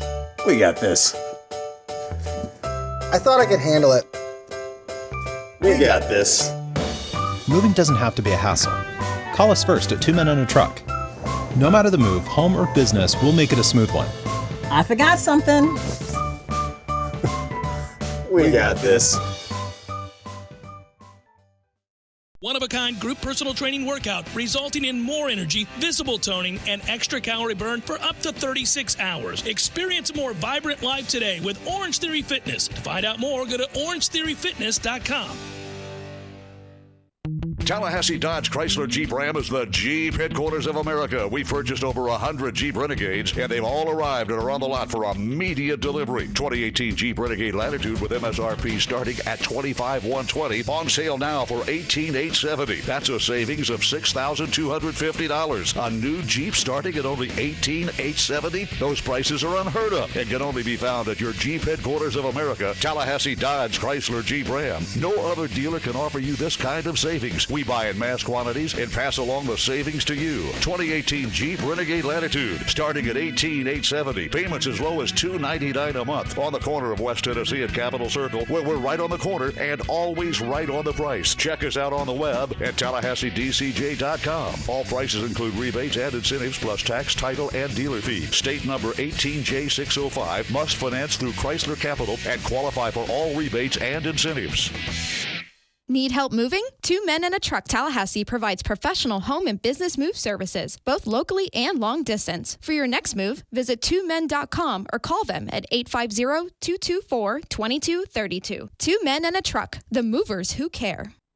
Fonville Lewis Messer McConaughey sponsors Braves baseball so that all of you can enjoy the action. Ever since the days of Hank Aaron and Dale Murphy, we've been Tallahassee's home run hitting law firm. And because we don't get paid unless we win, we want to win every case as much as Chipper Jones wanted to win every game. So when you're injured, don't just trust any law firm to handle your case. Make the call to the bullpen for a trusted closer. To see our stats on the back of our baseball card, visit wrongfullyinjured.com. Fonville Lewis Messer McConaughey. Personal injury law is all we do.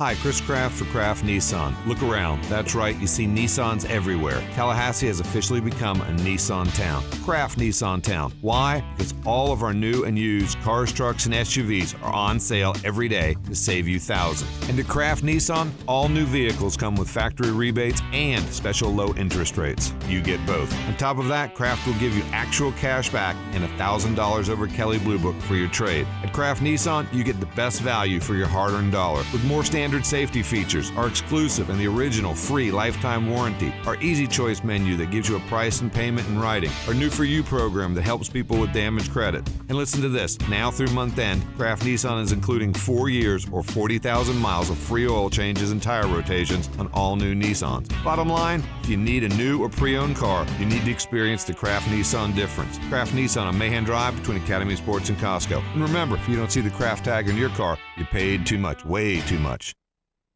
Hey, I'm Jeff Doxey, Realtor for Capital Property Consultants, representing Premier Fine Homes. If you're thinking of owning your own brand new Premier home, call or text me at 850-545-4747 or email me, jeffdoxey1@gmail.com. You say where, I'll be there. Your Canopy Connection. Come visit the new and exciting Hangar 38. This amazing place is for everyone listening right now. Practice your bowling skills, compete, and have fun. Whether you're a newbie, an all-star, or a beer frame champion, no matter how you roll, you'll find the best place to bowl is at Hangar 38. Hangar 38 is home to over 75 arcade games, so they're sure to have something for everyone. Zeppelin's at Hangar 38 is a premier full-service restaurant and sports bar, and it's also your place for birthday parties and company outings. Tallahassee, what are you waiting for? Come on out to Zeppelin's Hangar 38, 6668 Thomasville Road behind Walgreens.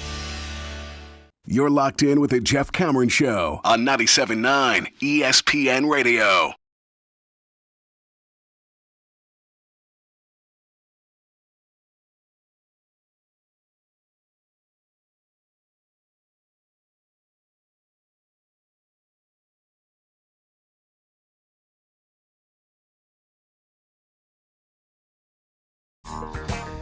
Man, so some lofty expectations some of you have in the email inbox. I'm excited just as much as the next guy about the upcoming season, but to predict something like 11 wins, this person wants to know, if FSU went undefeated this year, do you think they'd have a shot at the playoff? Or to have a shot at a playoff spot, how many points on average would they have to beat the opposing teams by this season? They go undefeated, they're going to the playoff. That's exactly right.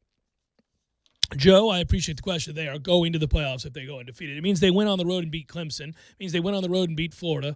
It means, obviously, they start the year and, well, they beat everybody, but you understand. They Big win over Syracuse late in October.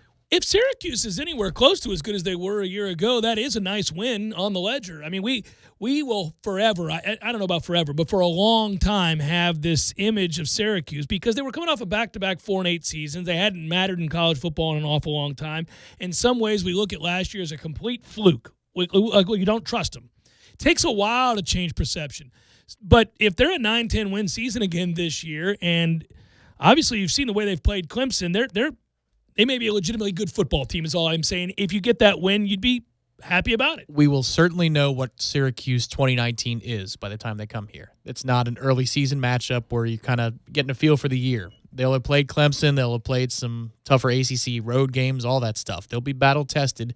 But what that means with DeVito, who I heard yesterday, DeFito, the headlines. Tommy DeFito. Tommy DeFito. Yeah, that remains to be seen.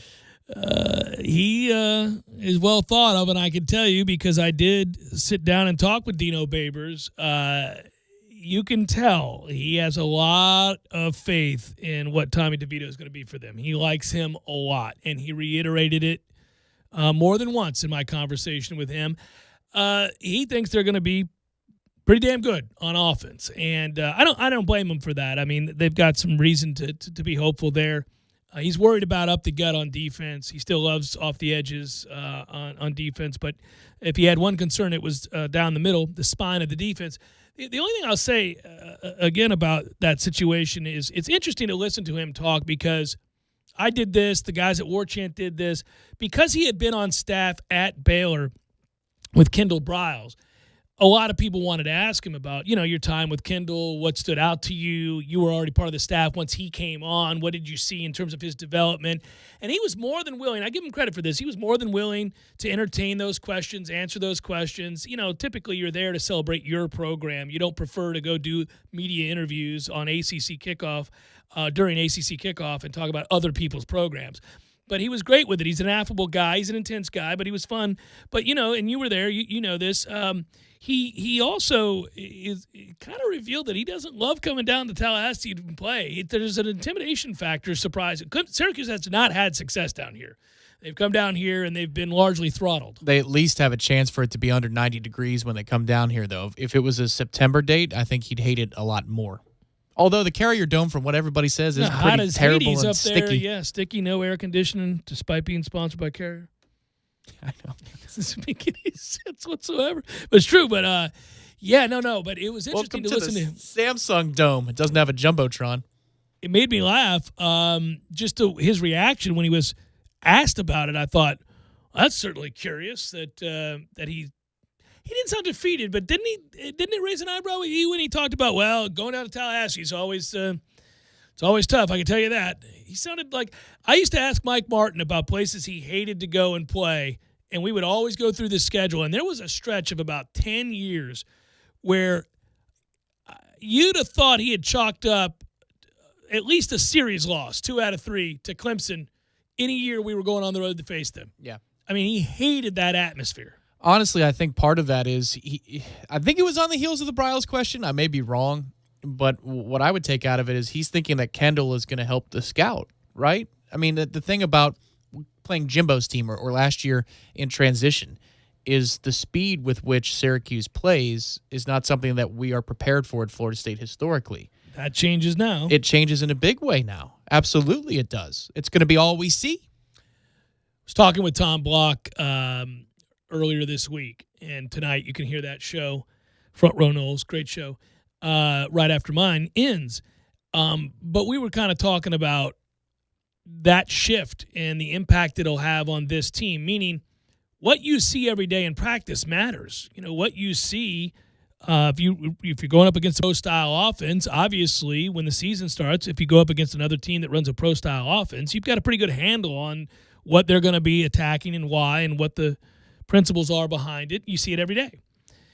And it can sometimes be a little overwhelming for defenses when they see something so radically different from what they face in practice. And I think that was certainly true of us a lot. You think about that Peach Bowl with Houston, or was that Chick-fil-A Bowl, whatever it was, against Houston. Same thing. Yeah, same thing. Houston, obviously early on, they Even got Auburn. it rolling. Well, right. And they got it rolling, and all this in Oregon. Well, I know there were turnovers involved there, but they weren't exactly being slowed down. I mean, they got a lot of extra at-bats, as they say, but, I mean, they moved the ball. The angles that Mariota could take and not get touched. He's fast. Yeah. But anyhow, that we struggled with those offenses, and for as much as Jimbo hated them and he would make fun of those offenses, he didn't do very well in facing them, in certain iterations. You saw that. And I always thought it had less to do with understanding it. Obviously, he gets what they're doing and why. So your defense doesn't see that speed. Your defense, if you don't win first down, you're in trouble. You're on your heels. I wonder, are we going to be that much better against up-tempo offenses now that we see it every day in practice? That certainly would be a good thing because, oh, by the way, it's a prolific spread that's happened. This is what you get now in college football. A lot of teams run that. Well, I do like the idea of Coach Barnett walking into Kendall Bryle's office or vice versa, Kendall walking into Harlan's office and saying, all right, so here's some things that, keys that you can look for. As detailed as that guy is on an offensive scout and game planning, I would think he could only serve you quite well in a pinch against somebody that he's worked with in the same coaching tree and knows his tendencies as a defensive coordinator. To pick Kendall's brain about that would be invaluable. Yeah, and obviously self-scouting is a very, very big deal. You love the idea of being able to say, what is it that you see as a play caller that bothers you? When do you get, it's a little bit like we always use golf analogies, but what kind of shot do you hit that alarms you? What kind of defenses, what kind of looks that you see do you begin to kind of, I don't like it when they do this? See, a coordinator might tell you, but a golfer would say, I don't even want to talk about that shot. They would say, why would you? We're on the third tee. Why are we talking about this? You're going to put that in my brain? Yeah. Ask me after the round. Yeah, you can't say it. No, you're right. But I do find it fascinating that, this idea that all of a sudden we're going to be watching games against up-tempo offenses and we seem to have competence against it. You're like, okay, all right. Are we going to be stumped by pro-style offenses? That would be something. Quite the turn of events. Crazy turn of events. And I actually, for years, completely agreed with Jimbo that I hated I used to call them Mickey Mouse offenses. I used to, I got it out of sheer desperation. If you're a Wake Forest or you're a team that has lacking depth of talent and speed, you got to find ways to trick people and get them on their heels. And so you would do things like that. I used to be able to comfortably say, find me the offense that's ever won a national championship doing that. Find me the team that's had prolonged success in a major conference running that offense. But that changed. As those offenses changed, so did, too, the number of teams in Power 5 conferences that would run it. I'm glad that's still not your take. You'd sound like Mark May. There's another throwback. Well, you can, obviously, you could, in the wake of new evidence, change the way you think. You evolve with the evidence. Imagine it's, being capable of critical thought, weighing the balance of the information and deciding that things have shifted, changed. I like critical thought. I also like contests that give away a lot of good stuff. Well, that's what you want me to do right now. I have it in my hand. No, that wasn't that. That was me just being a segue guy. That wasn't me being a pushy guy. Okay. I was going to say, it's in my hand, man. No, wasn't lacking. I was just trying to be effortless with the segue. All right, here you go. Text Fan Cave to 66555. Guys, got that? You probably already have the phone in your hand. Most people, it's tethered. While you're driving, please put it down. If you're at a red light, okay. Otherwise, here you go. Text Fan Cave to 66555 and enter to win an Ultimate Fan Cave. There you go, from Bud Light. Over $1,500 prize giveaway. That's right. Text Fan Cave to 66555 or visit trieaglesales.com. That's a 50-inch television, a refrigerator, and more. I was going to say, what's in the Fan Cave that I'm trying to win here? They get you a TV, a nice one. They get you a fridge, and then they hook you up with some swag. I like that a lot. $1,500 worth. It's got to be a lot, too, because a 50-inch TV these days. So that means there's a lot of stuff coming here. I'm so excited. I'm about to pull a trigger finally on that TV for that back room. It's going to happen. There you go. It's just going to be in there when my wife gets home. She's going to, what happened here? I made a decision. An executive decision. We just got a 50 for the bedroom. I know you did. Text Fan Cave to 66555. Enter to win an Ultimate Fan Cave from Bud Light. Over $1,500 prize giveaway. Text Fan Cave to 66555 or visit trieaglesales.com.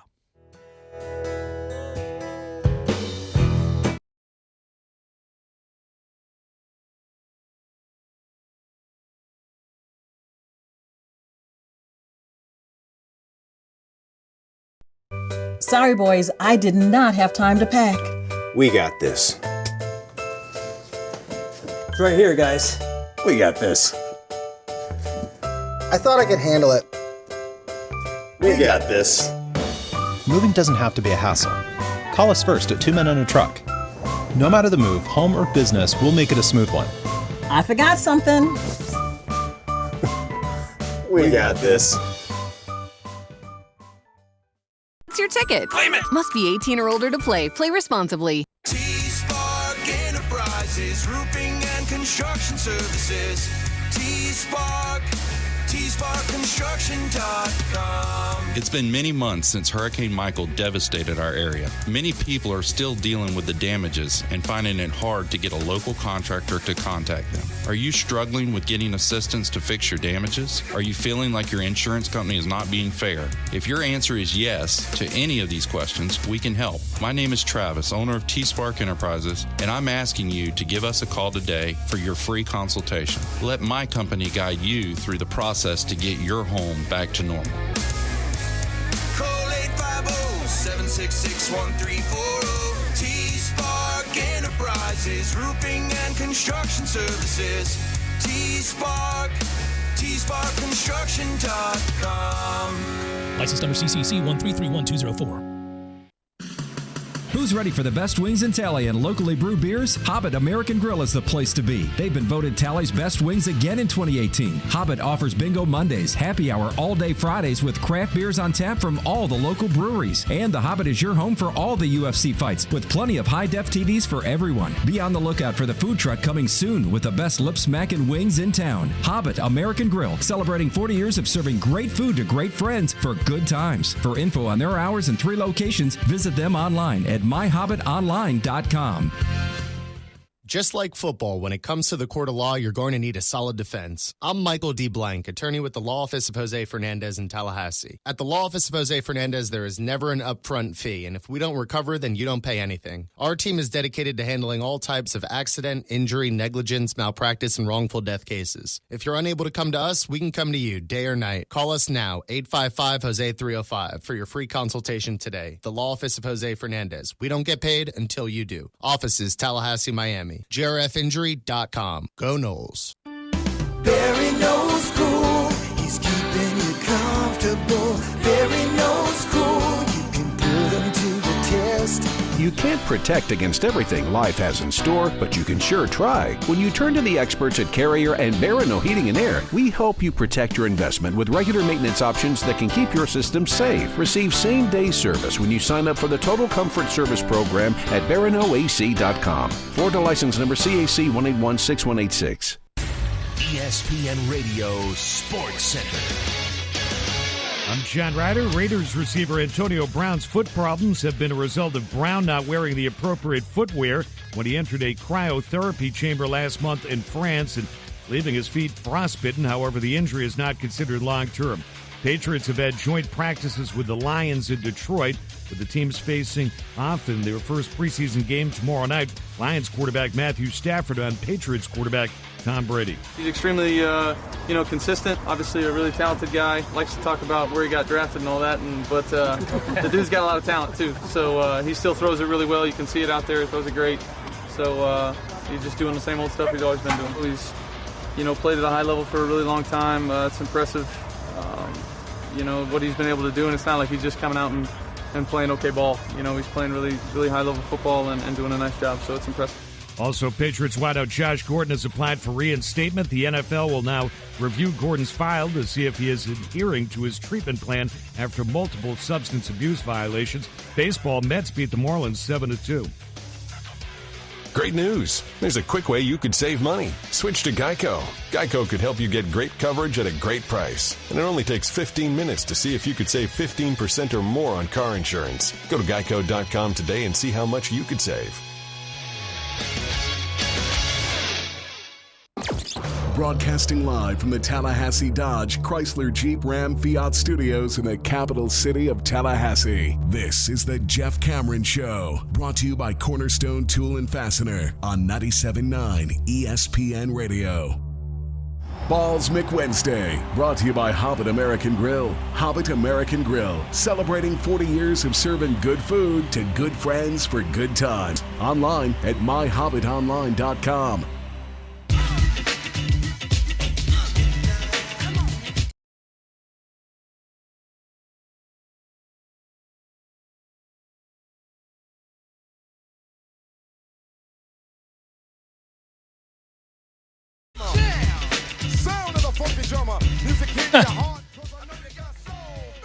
Man, I did exactly what you do and what we were talking about before, which is check out all the college football updates from camps across the country, and it causes you to cringe when you go to top headlines. You get the this guy hurts knee, could be out for season. This guy out after foot surgery. The schooler kid at Oregon. Got a bunch of different players that are already hurt that are going to be missing significant time. And you're like, oh, my Lord, man. This is not what we do. That's where we are. We are in minesweeper season. Can't do anything about it, though. That's the biggest thing is you can't really do anything about it. You go play the game. You can't play the game scared. I always agree with coaches who just say if you're worried about that sort of stuff, then you're in the wrong business because you play a very, very physical sport. And that's why you try to recruit depth. That's the main thing about where we are right now and where the elite teams are. We're lacking, yes, there are starters that aren't to standard at Florida State. I agree with that assessment, but it's not everywhere. You know, it's in limited spots. But where there is a real problem right now is, and you'll hear, you know, if you read the Athlon piece, and I don't know how much I always believe those quotes, by the way, the anonymous coaches' quotes assessing other teams in the league. That recently came out again. But more than one noted that Florida State suffered from attrition because of a lack of recruiting during the end of Jimbo Fisher's time. That, quote, unquote. I mean, well, they know. Yeah, they see it. They're looking at the film. The high school coaches talk, you know, all those things like, well, we haven't heard from Florida State. What? You haven't heard from Jimbo? But where that hurts so bad, obviously, again, is maybe not, look, if your starting wide receivers are good. Your starting running backs are good. I mean, you're fine in that secondary, I think. I think your starting corners and safeties are good. You've got at least an adequate starting quarterback, at least. Yeah, I think all of that's true. But, again, when we start looking at the depth of those positions, you're terrified. Not wide receiver and running back, but everywhere else, the offensive line, the defensive line, linebackers, you're terrified. Corner. You've got a couple that you really like, and I think that we're deep if you look at it from a 3-year projection, but just for this season, you know, Stanford and Asante are important pieces to the puzzle here. Yeah, there's no doubt. And I sit around and I look at that and I go, okay, football is a game that in any given year, certainly, you know, we talk about turnover luck, we talk about injury luck as well. You're going to have guys go down. And typically the teams that have the most success are not only able to survive that, but it happens in areas where they actually have depth.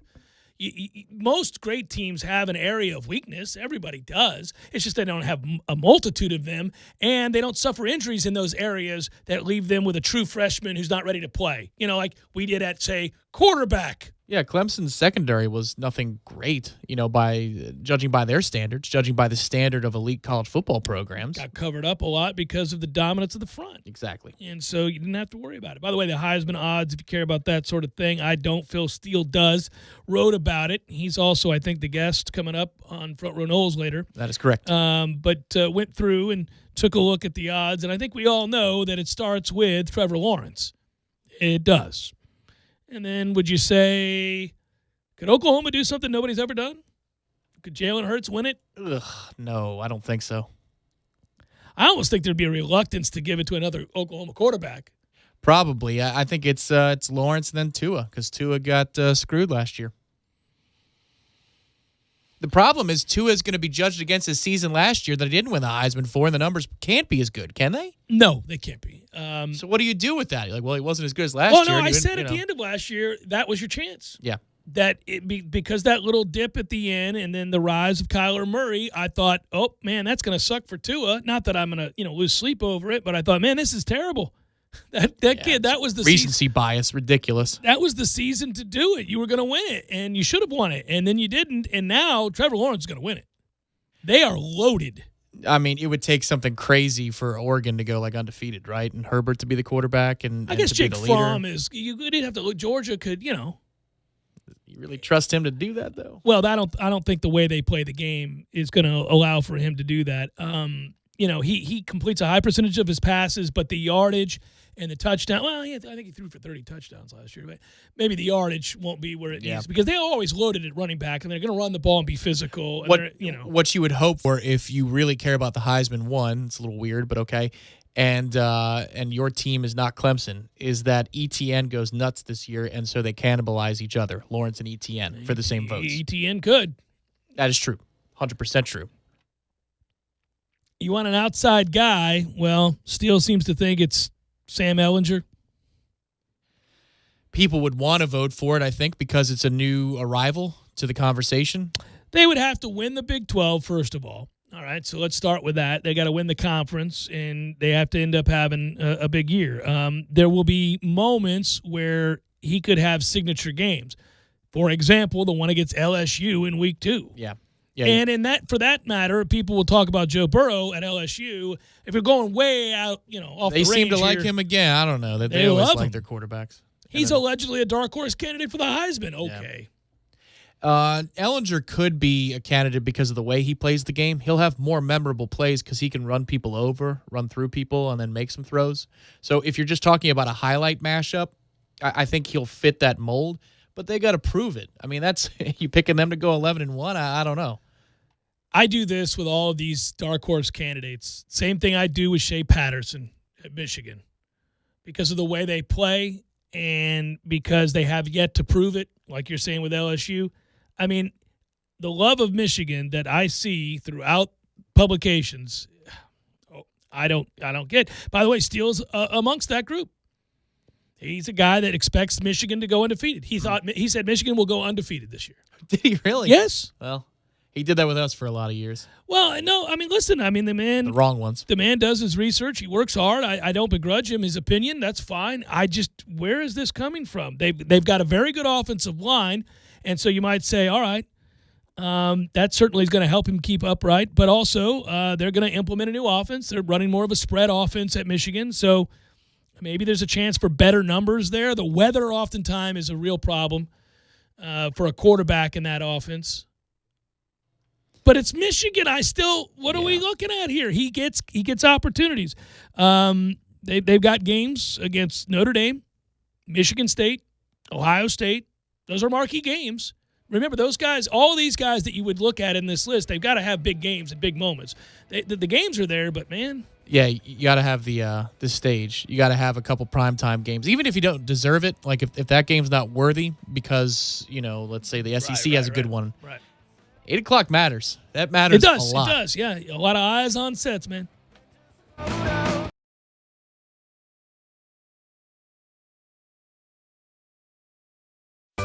Sorry, boys, I did not have time to pack. We got this. It's right here, guys. We got this. I thought I could handle it. We got this. Moving doesn't have to be a hassle. Call us first at 2 Men and a Truck. No matter the move, home or business, we'll make it a smooth one. I forgot something. We got this.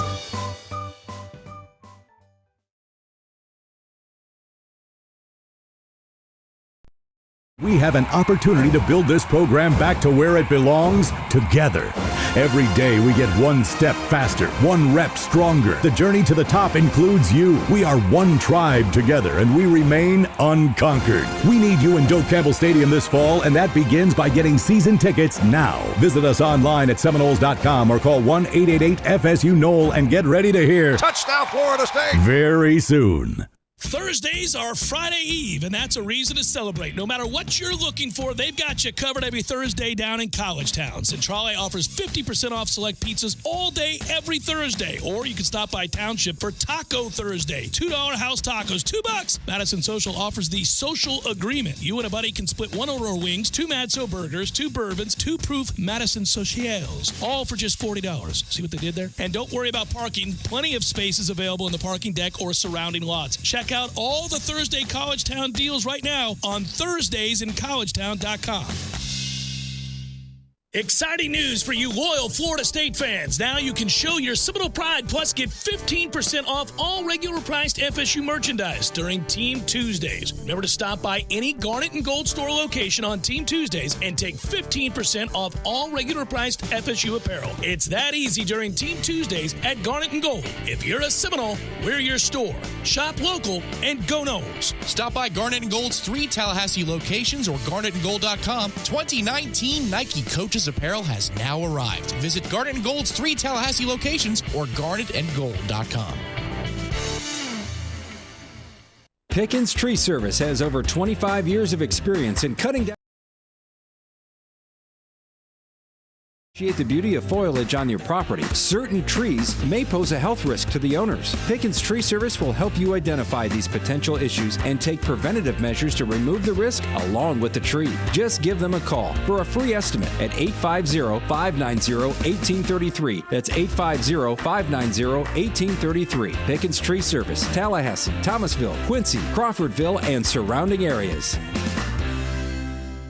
Hi, Chris Kraft for Kraft Nissan. Look around. That's right, you see Nissans everywhere. Tallahassee has officially become a Nissan town. Kraft Nissan Town. Why? Because all of our new and used cars, trucks, and SUVs are on sale every day to save you thousands. And at Kraft Nissan, all new vehicles come with factory rebates and special low interest rates. You get both. On top of that, Kraft will give you actual cash back and $1,000 over Kelley Blue Book for your trade. At Kraft Nissan, you get the best value for your hard-earned dollar. With more standard safety features, our exclusive and the original free lifetime warranty, our Easy Choice menu that gives you a price and payment in writing, our New For You program that helps people with damaged credit. And listen to this, now through month end, Kraft Nissan is including 4 years or 40,000 miles of free oil changes and tire rotations on all new Nissans. Bottom line, if you need a new or pre-owned car, you need to experience the Kraft Nissan difference. Kraft Nissan on Mahan Drive between Academy Sports and Costco. And remember, if you don't see the Kraft tag on your car, you paid too much, way too much.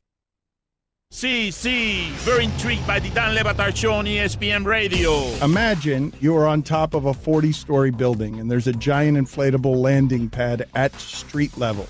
It's big enough that you have a 95% chance of surviving the jump. Would you jump off to save a friend's life? Which friend? Yeah, that's an important detail. Now, you're saying that it's a friend. That's cool, but there are, different degrees of friend. Mm-hmm. 40 stories, man. My friend's dead, man. Can I watch someone go first just to make sure that the wind is not like windy? Right, yeah, test case. How about yes, but your percentage goes down 3%. Roy, are you saying any friend you have is dead? There is not a single friend in which you would, 95%, Roy. I'll meet him at the crossroads, man. Sorry. See you at the graveyard over there. Man, I miss my Uncle Charles, yeah. The Dan Le Batard Show, weekdays at 10 a.m. on 97.9 ESPN Radio. This is the Jeff Cameron Show. Jeff Cameron Show on 97.9 ESPN Radio.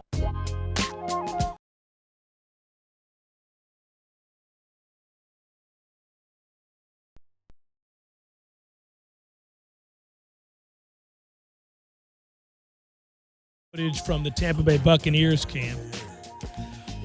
And, quote, have you watched any of the Winston tape from camp so far?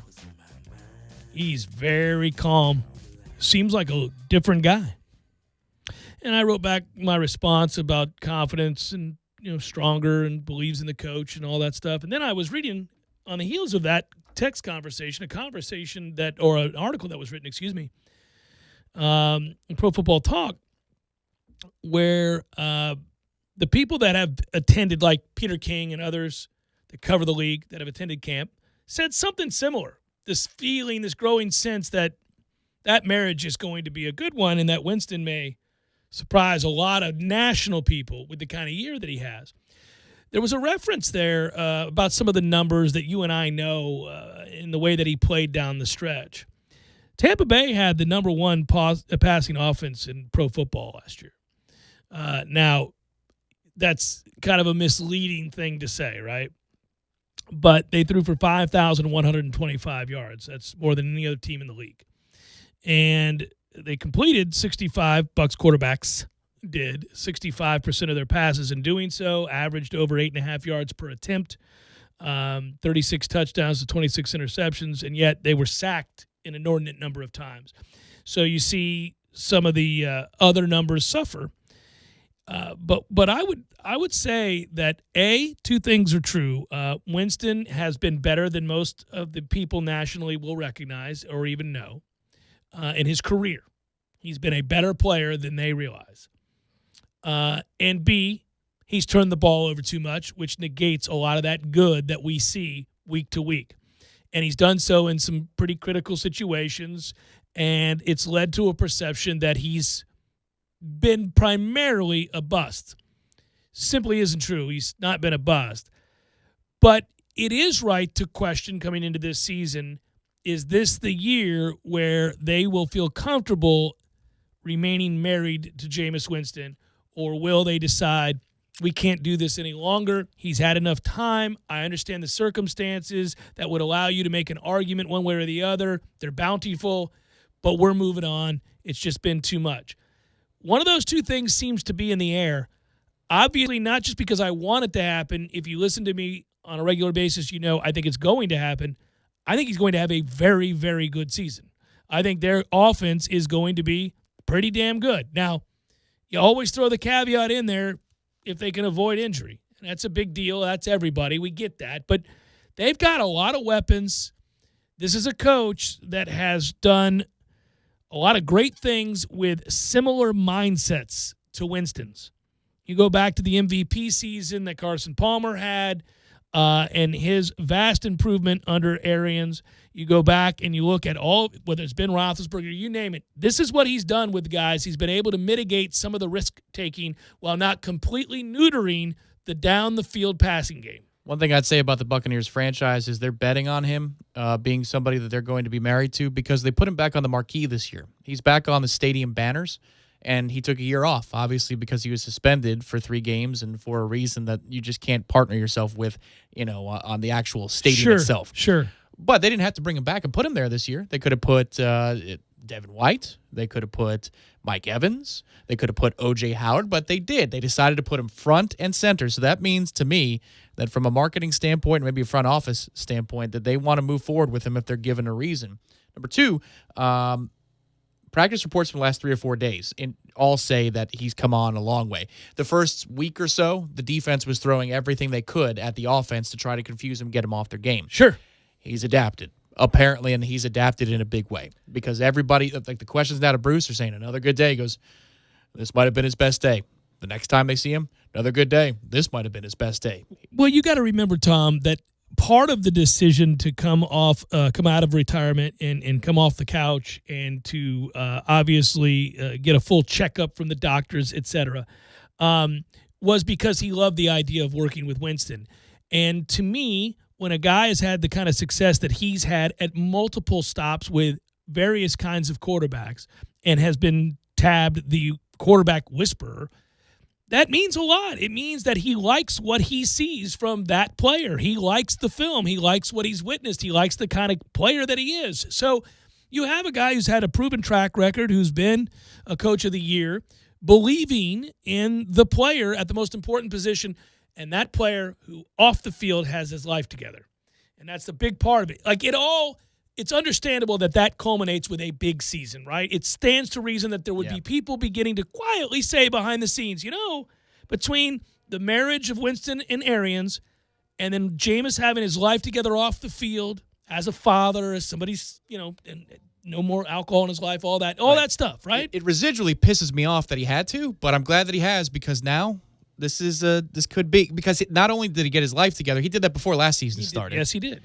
I hate that he had to, but I'm glad that he did. And he also went through the darkest point in his playing career. Right. Had to overcome the doubt and everything else. So you come through a lot of crap. I think he's going to be good. I think the Bucs are better than most people realize. Yeah, I want that to be the case. I also think it is the case.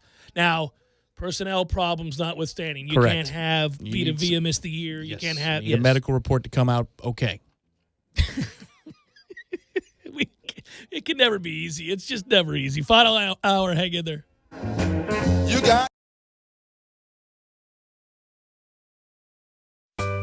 Sorry, boys, I did not have time to pack. We got this. It's right here, guys. We got this. I thought I could handle it. We got this. Moving doesn't have to be a hassle. Call us first at 2 Men and a Truck. No matter the move, home or business, we'll make it a smooth one. I forgot something. We got this.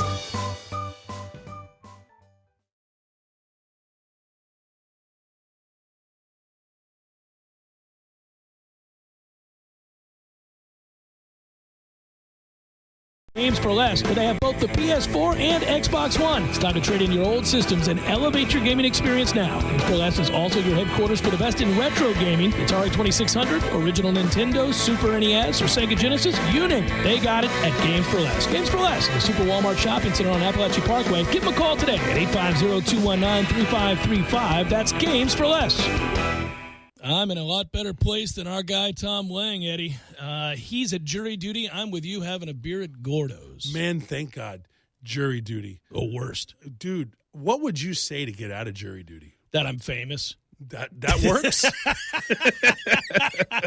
What's the worst thing you've ever said to get out of jury duty? There's the question. I've told him that I can't possibly be on a jury because I think everyone should be imprisoned. So you went the crazy route. Oh, super crazy. Everybody does that. The next time I get chosen, I'm going to act goofy and just, and by goofy, I'm going to say something absurd like death penalty. And then what you really get them is I showed up in a dress. Gordo's, bringing the flavor and flair of Cuban food to Tallahassee since 1996. For young people, education can be a guiding light. It provides a path to achieve their dreams. That's why the Florida Lottery proudly supports the Bright Futures Scholarship Program, helping over 800,000 students attend college. And we want to continue creating brighter tomorrows. If you're a current Bright Futures scholar or Florida educator, visit flalottery.com/brightfutures to let us know how we can help you shine even further. You know how it usually goes. You want something so badly, and it's just out of your budget. But did you check eBay? On eBay, you don't save on one thing. You save on all the things. The special things, the everyday things, and the happy dance things. Especially the happy dance things. So stop searching. Find it all. At the right price, every day. Only on eBay. Barry knows cool. He's keeping you comfortable. Barry knows cool. You can put him to the test. People always appreciate it when you deliver on a promise and go the extra mile. When you turn to the experts at Carrier and Barano Heating and Air, our team would treat you like you would want to be treated. Zero interest financing and low monthly payments are available when you're approved for the Carrier credit card. Apply at baranoac.com. Florida license number CAC 1816186. We all want more energy, more strength, more results. Well, welcome to Orange Theory Fitness as you take a step towards feeling more alive today. Backed by science, Orange Theory's heart rate monitored workout is scientifically designed to keep heart rates in a target zone, spiking metabolism and increasing energy. Orange Theory Fitness is a one-of-a-kind group personal training workout resulting in more energy, visible toning, and extra calorie burn for up to 36 hours. Experience a more vibrant life today with Orange Theory Fitness. To find out more, go to orangetheoryfitness.com. Driving every day from the Tallahassee Dodge Chrysler Jeep Ram Fiat Studios. This is 97.9 ESPN Radio, WTSM, Woodville, Thomasville, Tallahassee. ESPN Radio Sports Center. I'm John Ryder. Raiders receiver Antonio Brown's foot problems have been a result of Brown not wearing the appropriate footwear when he entered a cryotherapy chamber last month in France and leaving his feet frostbitten. However, the injury is not considered long-term. Patriots have had joint practices with the Lions in Detroit, with the teams facing off in their first preseason game tomorrow night. Lions quarterback Matthew Stafford on Patriots quarterback Tom Brady. He's extremely, consistent. Obviously, a really talented guy. Likes to talk about where he got drafted and all that. But the dude's got a lot of talent too. So he still throws it really well. You can see it out there. He throws it great.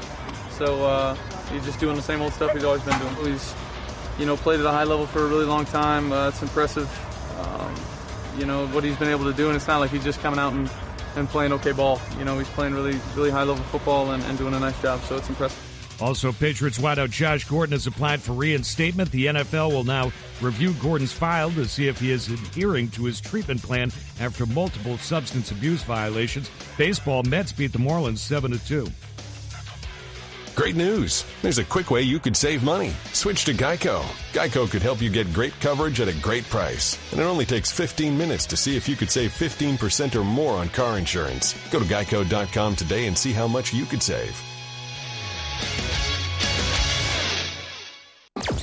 Broadcasting live from the Tallahassee Dodge, Chrysler, Jeep, Ram, Fiat studios in the capital city of Tallahassee. This is the Jeff Cameron Show, brought to you by Cornerstone Tool and Fastener on 97.9 ESPN Radio. Balls McWednesday, brought to you by Hobbit American Grill. Hobbit American Grill, celebrating 40 years of serving good food to good friends for good times. Online at myhobbitonline.com.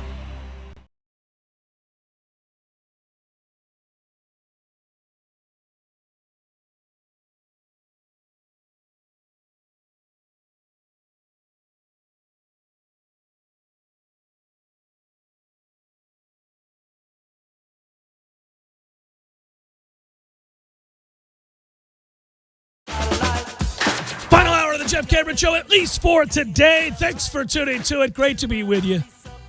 Go ball as well on this Balls McWednesday. We're hanging in there. We're getting closer. I'm really eager to watch the season play out. I'm really eager to watch the weeks play out and get this thing closer to starting like everybody is. But I am already frustrated and reminded that first week of practice, it starts, it ratchets up the excitement, and it quickly sees you fall off a cliff. You go from, okay, here we go, to, okay, all right, let's go. Can we get the games going? It happens so fast, man. To me, anyhow. Well, we were talking about this yesterday. Jimbo in preseason camp would time release some elements, right? And one of those things was on media day, you'd get the coordinators for the only time throughout the year. Mm-hmm. And so you at least, after you get through, okay, practice has started, that's cool. All right, they're in shells, we're close to pads. All right, they're getting pads, awesome. And then you get to media day, and you're like, okay, we get the coordinators, and we get to see an open practice when they're in the flow of camp. This is great. A lot of news. The way this staff does it is they give you more access, which is good earlier on. They give you the coordinators earlier on. That's good as well. And then you hit a wall. They go to Bradenton for a few days. Right. And they come back, and it's media day. And media day's fine, but there's no new car smell. Even to Kendall Briles, who's only met the media one time so far this camp, well, he's already done that. Whereas with Jimbo, you'd say, all right, media day, let's go get those interviews, and we've got good things with 2 weeks to go to the kickoff of the season. So with us these days, with Coach Taggart, you get the rush of everything, and then you're right, it does go kind of quiet. It falls off a cliff right now, yeah. The Monday of game week is when it really starts to... I mean, listen, I'm not going to lie. I get excited when you get reports that Colin Laybourne looks really good or that Keyshawn Helton looks really good and that you're seeing something from the younger players that...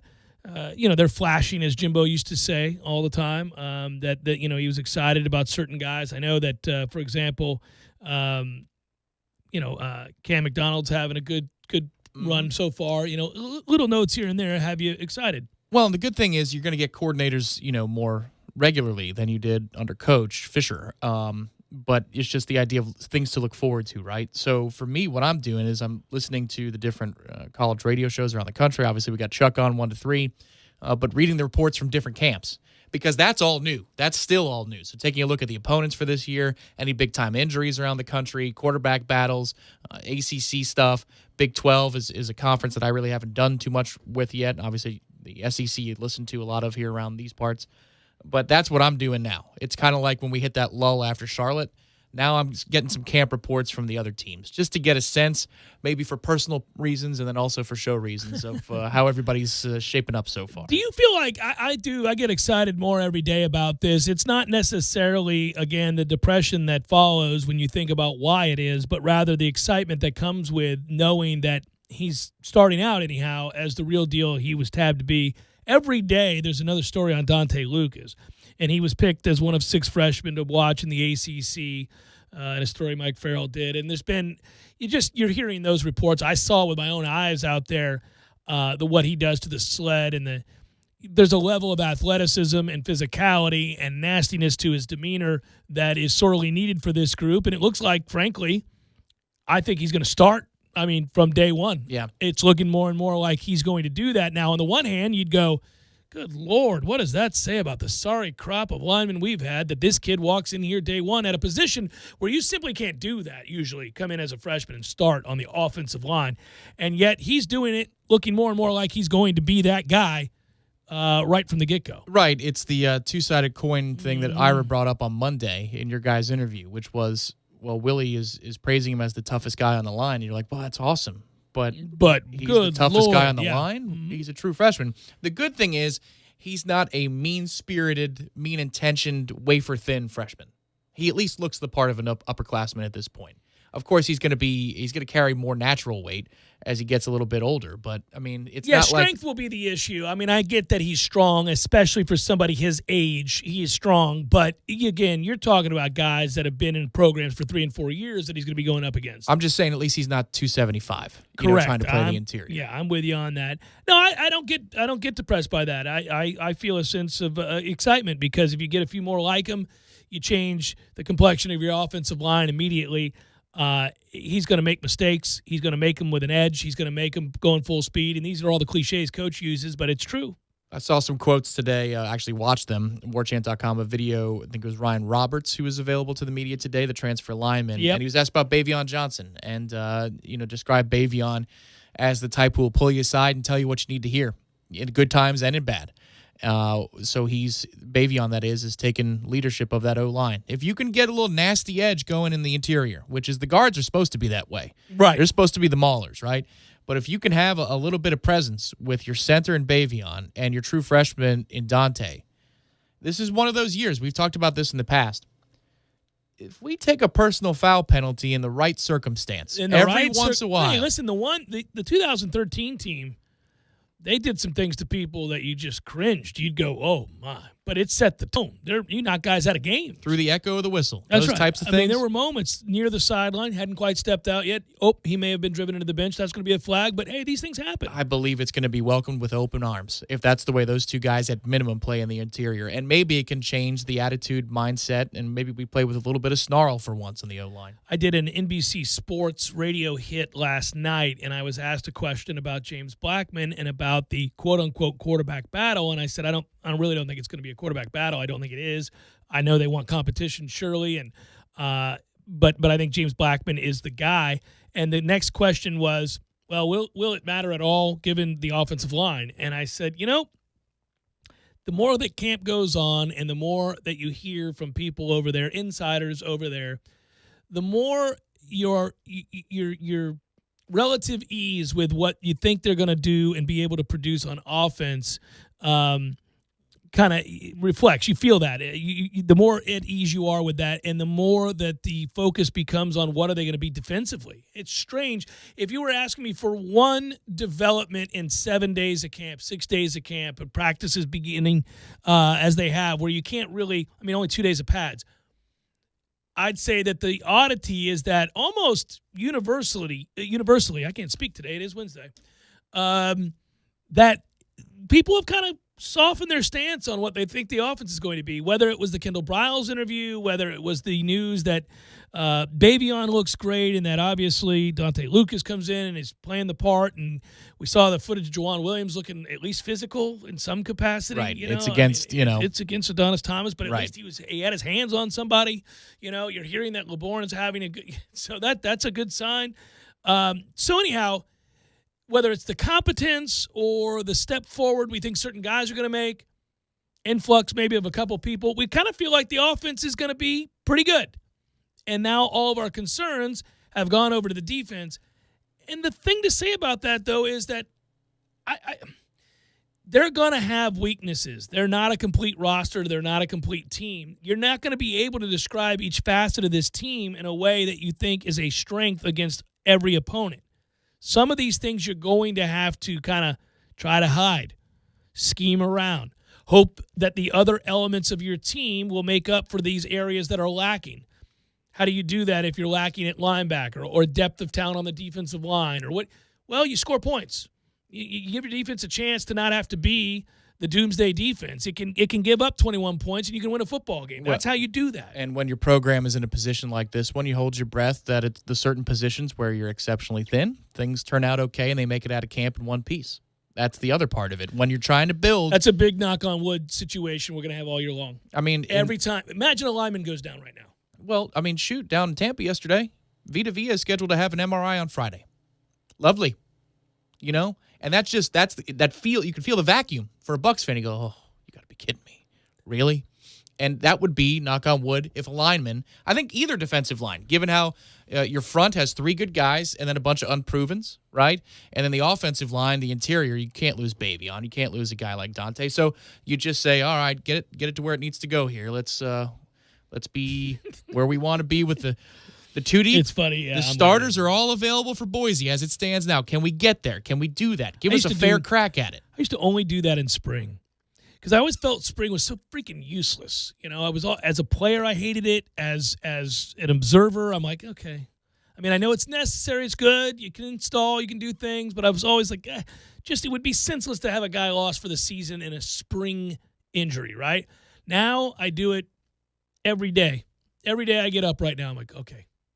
We can't have any nonsense, guys. Give us a fighting chance. Let us compete. Give us a chance to make ourselves proud.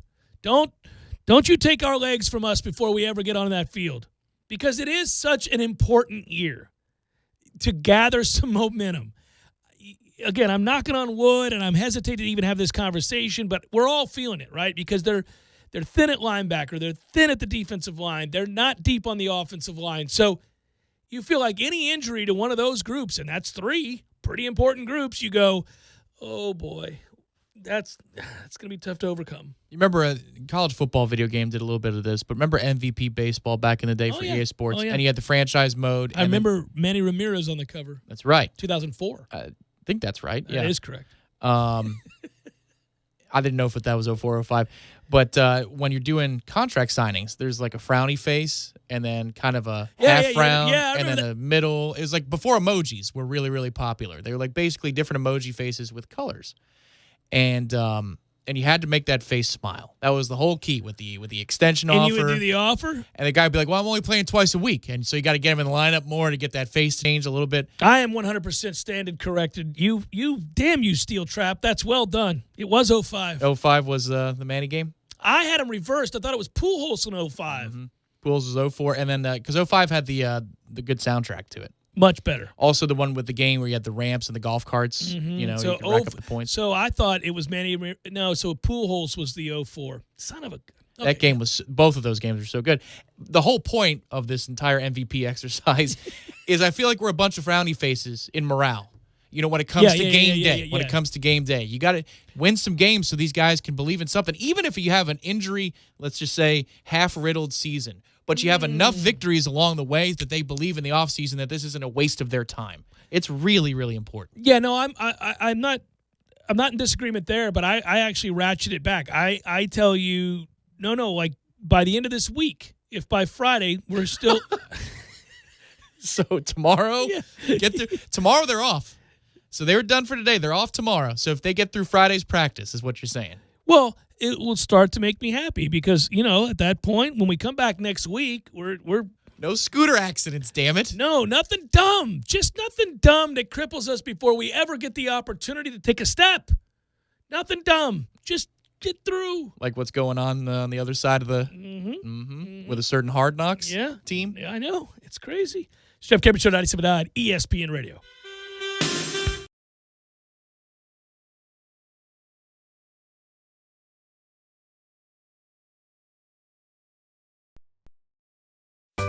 Sorry, boys, I did not have time to pack.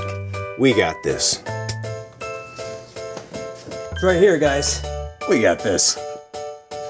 I thought I could handle it. We got this. Moving doesn't have to be a hassle. Call us first at 2 Men and a Truck. No matter the move, home or business, we'll make it a smooth one. I forgot something. We got this.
whether to be angry about this. I'm not personally angry. I don't get angry at football players or professional teams unless they do something criminally reprehensible. So, if you beat your child or something, then I get angry. It elicits that. But if you're just an ass and not real good about, being a good teammate or whatever, I might just raise an eyebrow. Does this fall under that category? I'm asking the question. Okay, so here's the report. You guys have seen this by now. You guys have read the story, but it's just bizarre to me. Antonio Brown, who did what he did to engineer his exit in Pittsburgh, goes to Oakland, and the first thing you find out about him of note is that he is suffering from extreme frostbite on one of his feet. It's from the cryo chamber. What is wrong with you, man? You dumbass. He was not wearing appropriate footwear when he entered a cryotherapy chamber last month in France. And that caused him to burn his feet and left them severely frostbitten. He has seen a foot specialist after missing all of Oakland's training camp while battling what was initially reported as, quote, sore feet. The 7-time Pro Bowler shared a photo of his blistered feet on Instagram as the Raiders preseason set to begin this Saturday. Still no timetable for his return. Coach Gruden said that as far as the Raiders were concerned, they were gathering information on the injury but did not say when he was expected to return. No, man. What the hell is wrong with you? This is the stuff when we talk about working out deals with players and investing the kind of money that, say, Ezekiel Elliott wants you to invest in an unprecedented move 2 years before his contract's up. If I can't trust you not to be a dumb ass off the field, I just can't do these deals. I can't make these moves. What is wrong with people? It seemed nobody. Have you ever heard of any other athlete, and all of them use these cryo chambers? Have you ever heard of any other athlete ever having that problem? No, because they put on the footwear. I'm sure it's advised. It's probably plastered all over the place. It is told over and over again. Look, you can't just willy nilly enter these things. You're gonna get hurt. Just, man. I mean, what is wrong with people? Yeah, good luck, Oakland. That's just between that and Hard Knocks. That's quite the 1-2 punch. It's okay. Mike Mayock, general manager Mike Mayock, will lead them back to the promised land. I'm sure his relationship with John Gruden, they're pulling in the same direction at all times. I didn't know he was 31. Did you know that Antonio Brown was 31? Oh, man, he's been drafted number 1 overall or top 5. For a long damn time. I don't know why when I saw that, maybe in conjunction with having severe frostbite on your feet. He's a peer of mine. I'm like, what are you doing? You dumbass. I'd almost want to cut you for being stupid. But if that were a prerequisite, we'd all be in trouble in the league. But holy moly, man.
Cristobal asked a question,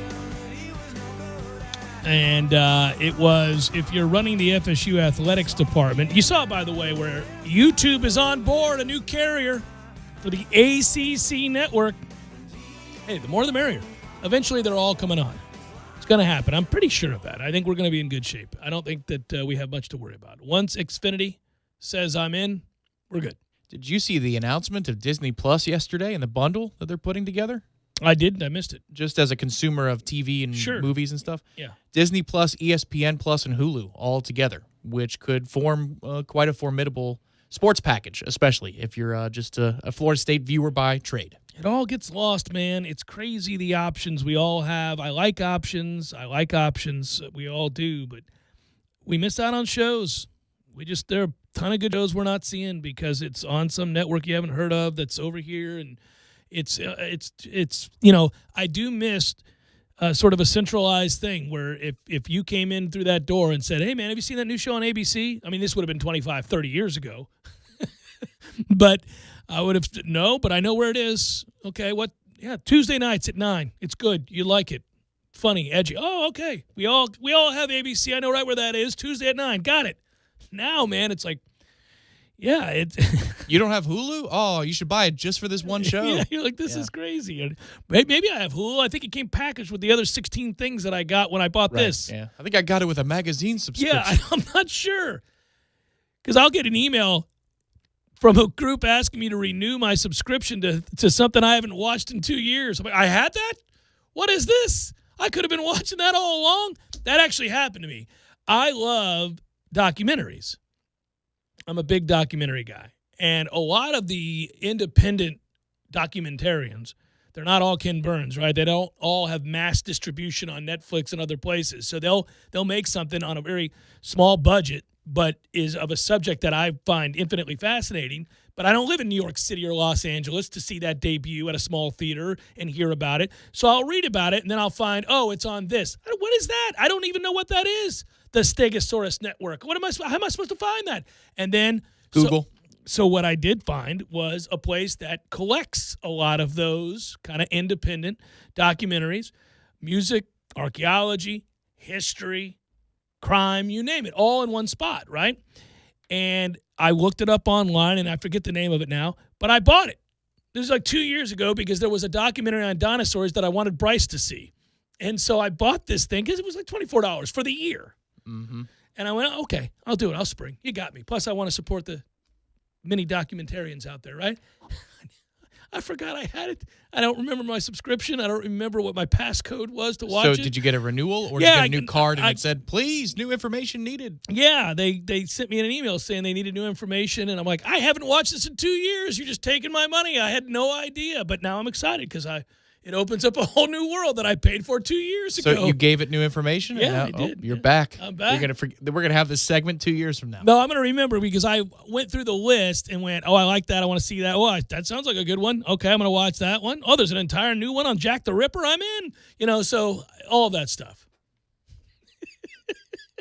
But I wondered at that moment, how many more things have I said yes to? Maybe on a Saturday night after a few pops. Oh. And then I'm like, did I get that? Why did I get that? Let's leave illicit substances out of the equation. No. So don't tell me, and there are listeners out there who know this. Maybe you had a weekend, you had a good time, nothing crazy, not out of control, but you had a few too many glasses of wine while you were grilling or something like that. It can happen. And you see something while you're scrolling on your phone and you're looking for music or you're doing whatever you're doing. You're like, that is a sweet shirt. And then you grab it. You do it. You're like, I'm in. I got it. PayPal. Boom.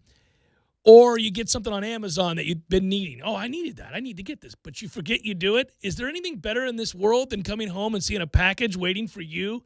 And then you go, what is that, Tom? What is that? When you get out of the car, you're like, what did I order? I have no idea what this is. What did I get? It's a Shamu shirt. You're like, all right, this is awesome. That's right. I got this 3 days ago. That's happened once or twice in my life. It's kind of exciting. That's not where I was going with any of this. Back to the question. And it's this. If you're running the FSU athletics department, how are you spending the first whopping check that the school will receive as a result of the ACC network? Do you install Wi-Fi at Doak? Hire off-the-field analysts? Pay off debts? Get a value meal at McDonald's. Keep the 37 cents. No. We'll be fine, guys. I mean, it seems to me the answer they're going to have is pay off debts. It's one of the reasons they've gotten so stringent with the budget is that they're trying to get the books right. So I would assume they're going to expedite the process and pay off what they got to pay off so we don't have to work on a shoestring budget anymore. I believe Wi-Fi at Doak to be one of the more important investments to make. Do you? Yes, because people want to know about other sports while they're waiting on a 4-minute commercial break or a 20-minute halftime. And instead of having to put more TVs around the place, more premium seating, the most feasible way to do that, in my opinion, would be to fortify the Wi-Fi Can systems. they do it, man? I don't know. I've been to Florida's is fantastic. Is it? Yes. I've been to very few stadiums, very few in the country, and I've been to a lot of them, whether it's football, baseball, you name it, that have exceptionally good Wi-Fi. I always just turn my Wi-Fi off and use the 5G. But that gets clogged because everybody does that. So now you're just kind of lost.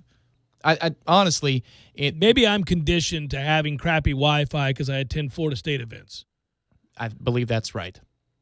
Remember, we were at Jerry's World, Well, and now, of course, they're the gold Jerry's standard. World is no way to, yeah. But, well, listen, it's been 5 years since then. Surely that type of bandwidth usage is a little bit more feasible than it was 5 years ago. That was one of the more amazing things that we got a chance to do because of our job. Tom and I went, we got a full walkthrough before the day's broadcast, and Tom had to go meet the engineer there. And you're talking about Jerry's World. You're talking about a mega undertaking.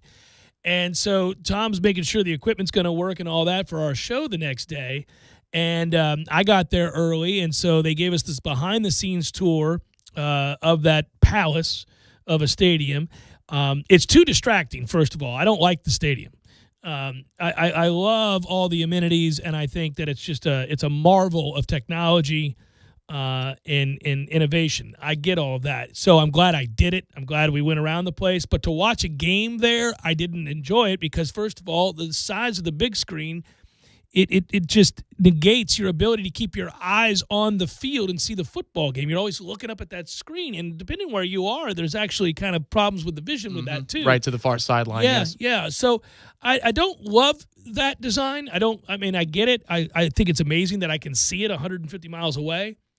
But what I did like, without question, and if you had the kind of loot we're talking about to have a box there, yeah, man, everything works really well. And that included what we got to see behind the scenes. They brought us into the server room. So for all you tech geeks out there. It was unbelievable. And Whoa. I'm not a tech geek, but even I sat there going, holy moly, this looks like it would cost an awful lot of money. Reminded me of being when the guys got walked into Area 51 on Independence Day. Yeah. They got to go to the clean room, and he's like, screw that.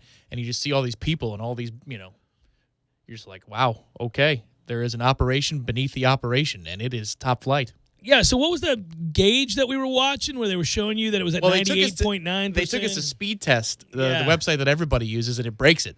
It goes to 100. And I checked to make sure it wasn't some goofy website where they, create a... Yeah. But it breaks it. It's like, terabyte this, terabyte that. It was crazy. So I guess that's the answer. I know that would really resonate with the millennials. Being able to check their phone incessantly is very important. But that said... I think that's part of the problem with live sporting events. Great, you can check your scores. I can just do that at the house. Why do I need to go to a game then? What am I going to a game for? You're trying to bring the convenience of home to the stadium as much as you can. You never can. You're still paying to park. It's still hot as Hades. You're still going to use a bathroom along with countless other people. You're never going to be able. You can make it a better situation. You're right. You can upgrade something closer to the in-home experience. But if you're trying to compete with the in-home experience and get anything close to what it is, you can't. You just can't. And I don't go to games to check my phone. I do like to look at scores. They could modernize the way that they give us scores. They could update that stupid thing. And I'm not trying to rip the TV stations. Right. There's plenty of nice people. Yeah, that's a sponsored element. That's what are you going to do? But it's an hour and a half behind. That Duke game ended at the start of the second quarter. It's now the middle of the third, and you're telling me about a 7-7 game in the first. It's not. It's over. That game ended. That has long been a problem. I mean, that game ended 4 touchdowns ago. Yeah, as soon as it starts, I go, that's not right. And the only time you get finals are for an 8 p.m. kick for a noon. You know? Yeah. And it's funny because, and here's where it does matter to get that right. If you're a sporting guy or gal, those scores matter to yes, you. they do. And there are a lot of us. Mm-hmm. Come on, man. Let's get it together. I agree. That's why I really have to be sure that they're that I want That's to be a there. really good game. That I want to be there. Unless you were in the Tom Lang Memorial Champions Club, then Well. you would be all set. You'd have it right there because there's 900 televisions. I have the plaque seat that they just haven't given me the They just tickets to haven't- yet. Or named it or given you the plaque or anything It's amazing. else. All the work. You They think about all the they haven't investment done that it. we've put into that particular section of the stadium. Oh, We're the okay. reason for it. They still want cash. Hello. They still want cash up front. Amazing. We may get our box this year. Who knows?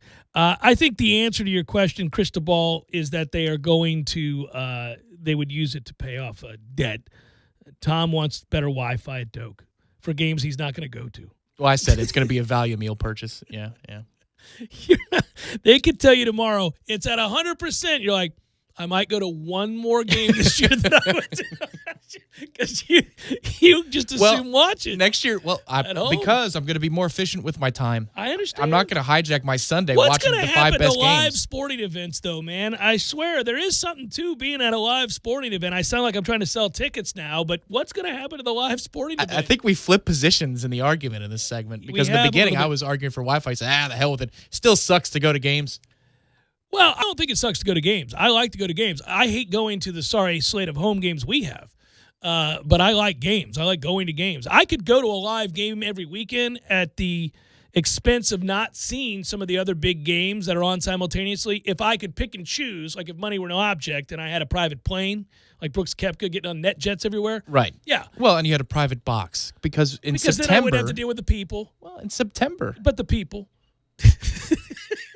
Which one would you rather eliminate if you had to? People or heat? People. Really? It's close. Over heat? Drunken people at football games are the worst. I have a lot easier time dealing with them in 50-degree temperatures than I do in 98-degree Well, temperatures. that's anybody. That's anywhere. That's a Tuesday. That's anything. But what I'm saying is I think it's more important. I'd rather have the temperature all year round. I'd be at more games if the temperature were right. Drunk So if you people, lived in independent of drunk people. If you lived in San Diego, you'd go to every live game because it's 72 year round. Yeah. Maybe. You get that little cool breeze going Oh, and no, kickoff? don't get me wrong. buddy. It's heaven. I can't wait for it. I'm excited about it. If I were picking and choosing, though, every week there's a great game that I think, man, good on those people. That looks like a good game to go to. The best chance we have is, I think the Q's is the 26th of October, and then Miami is November 2nd. That should be nice. But then, you cash in for the best weather game of the season for Alabama State on the 16th of November. Yikes. And that's before a bye week. We get a bye week after that, before the Florida game.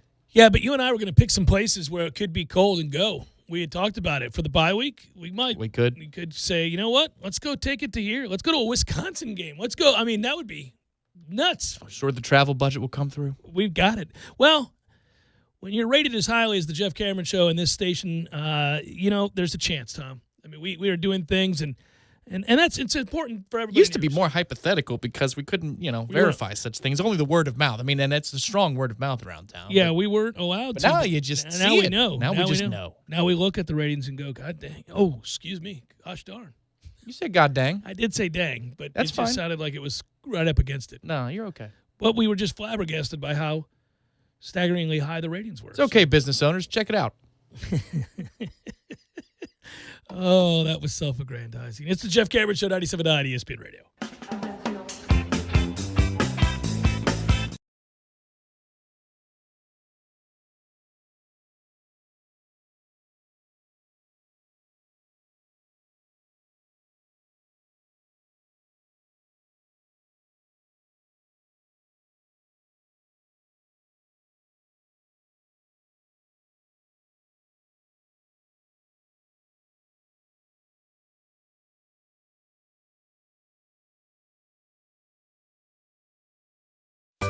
Sorry, boys, I did not have time to pack.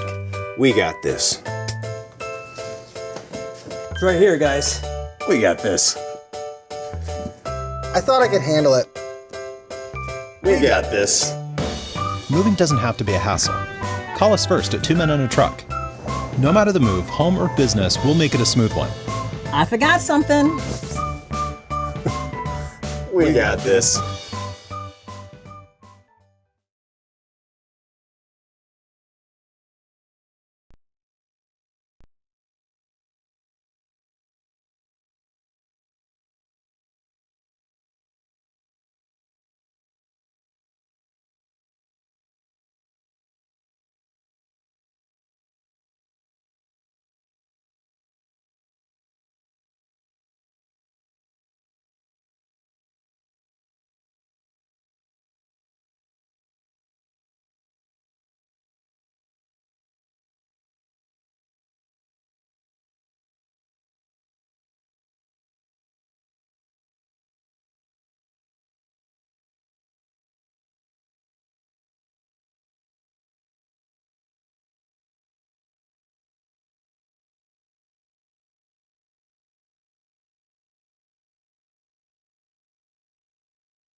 We're easing out.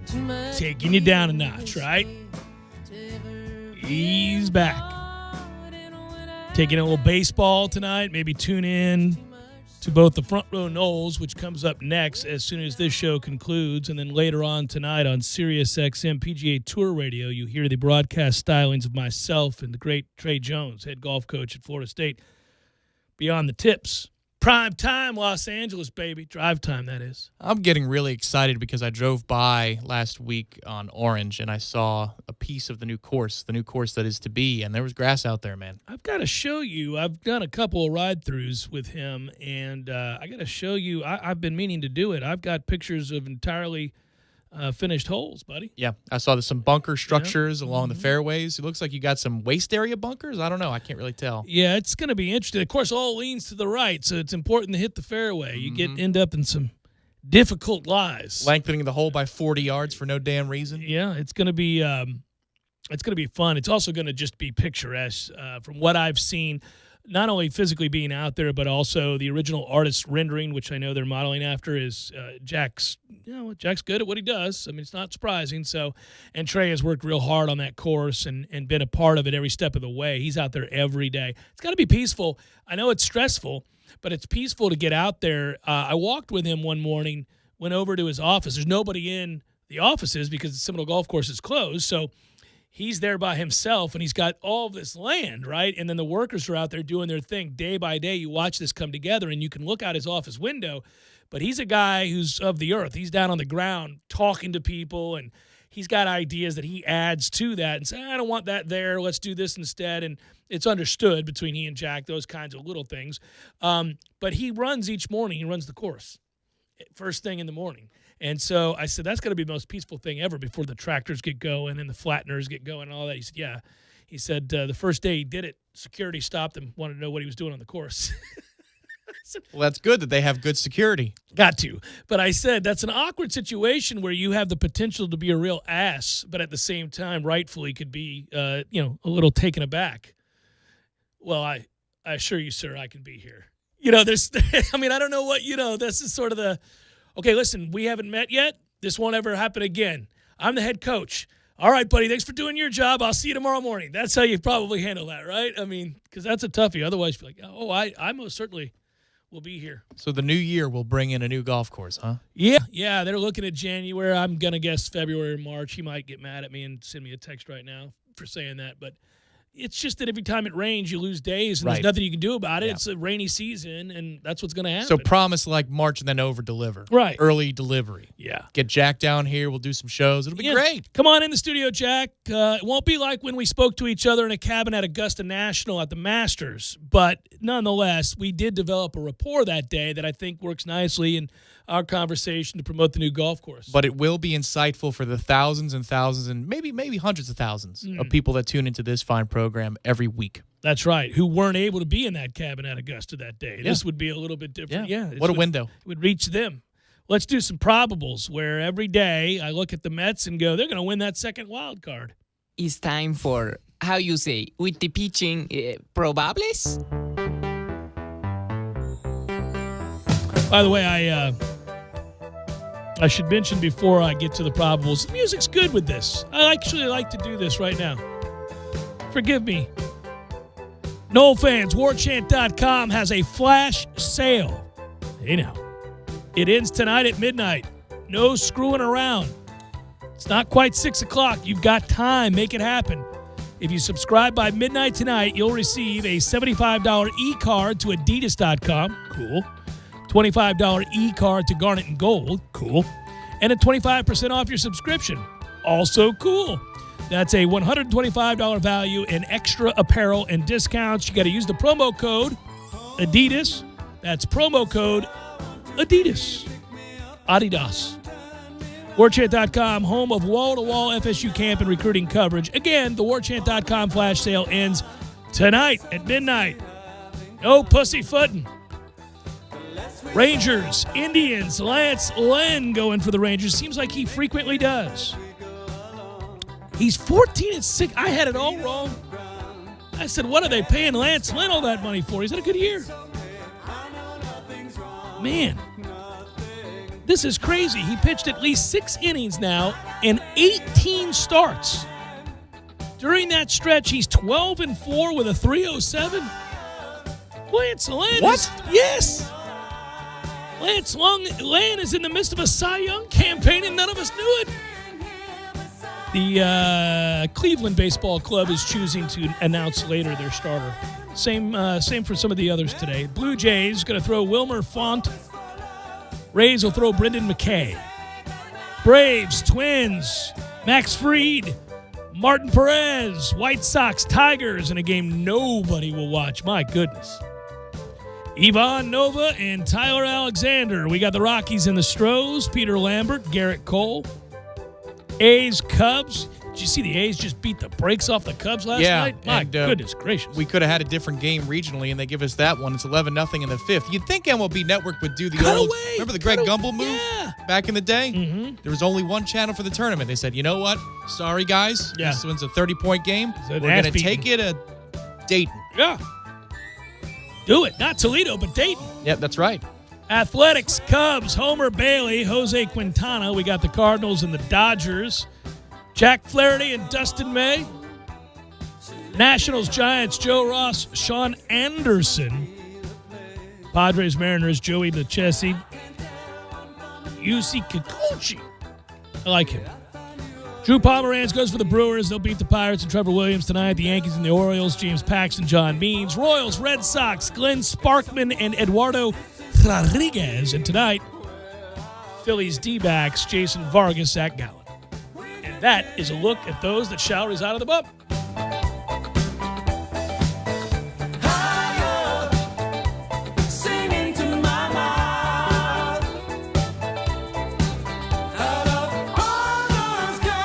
All right, reminder, coming up next, Front Row Knowles. It'll be an outstanding show. It often is. They've got a lot of great sponsors, but they don't have a unique sponsor like Jerry's Cigar Shop. 2810 Share Road, 2910 Cary Forest Parkway, online, jerryscigarshop.com. I'm going to visit Jerry's soon. I have a cold beer and a good cigar. You could do it at 2810 Share Road or 2910 Cary Forest Parkway. Which one shall you choose? I don't know. I've got options. I like having options. It's important to have options in life. Good work out of you. Good work, Matthew, as always. And to all those that called and or listened, I surely do appreciate it. You guys be well. Have a great night. Listen to the Front Row Knowles next. And I'll talk to you tomorrow. Be well.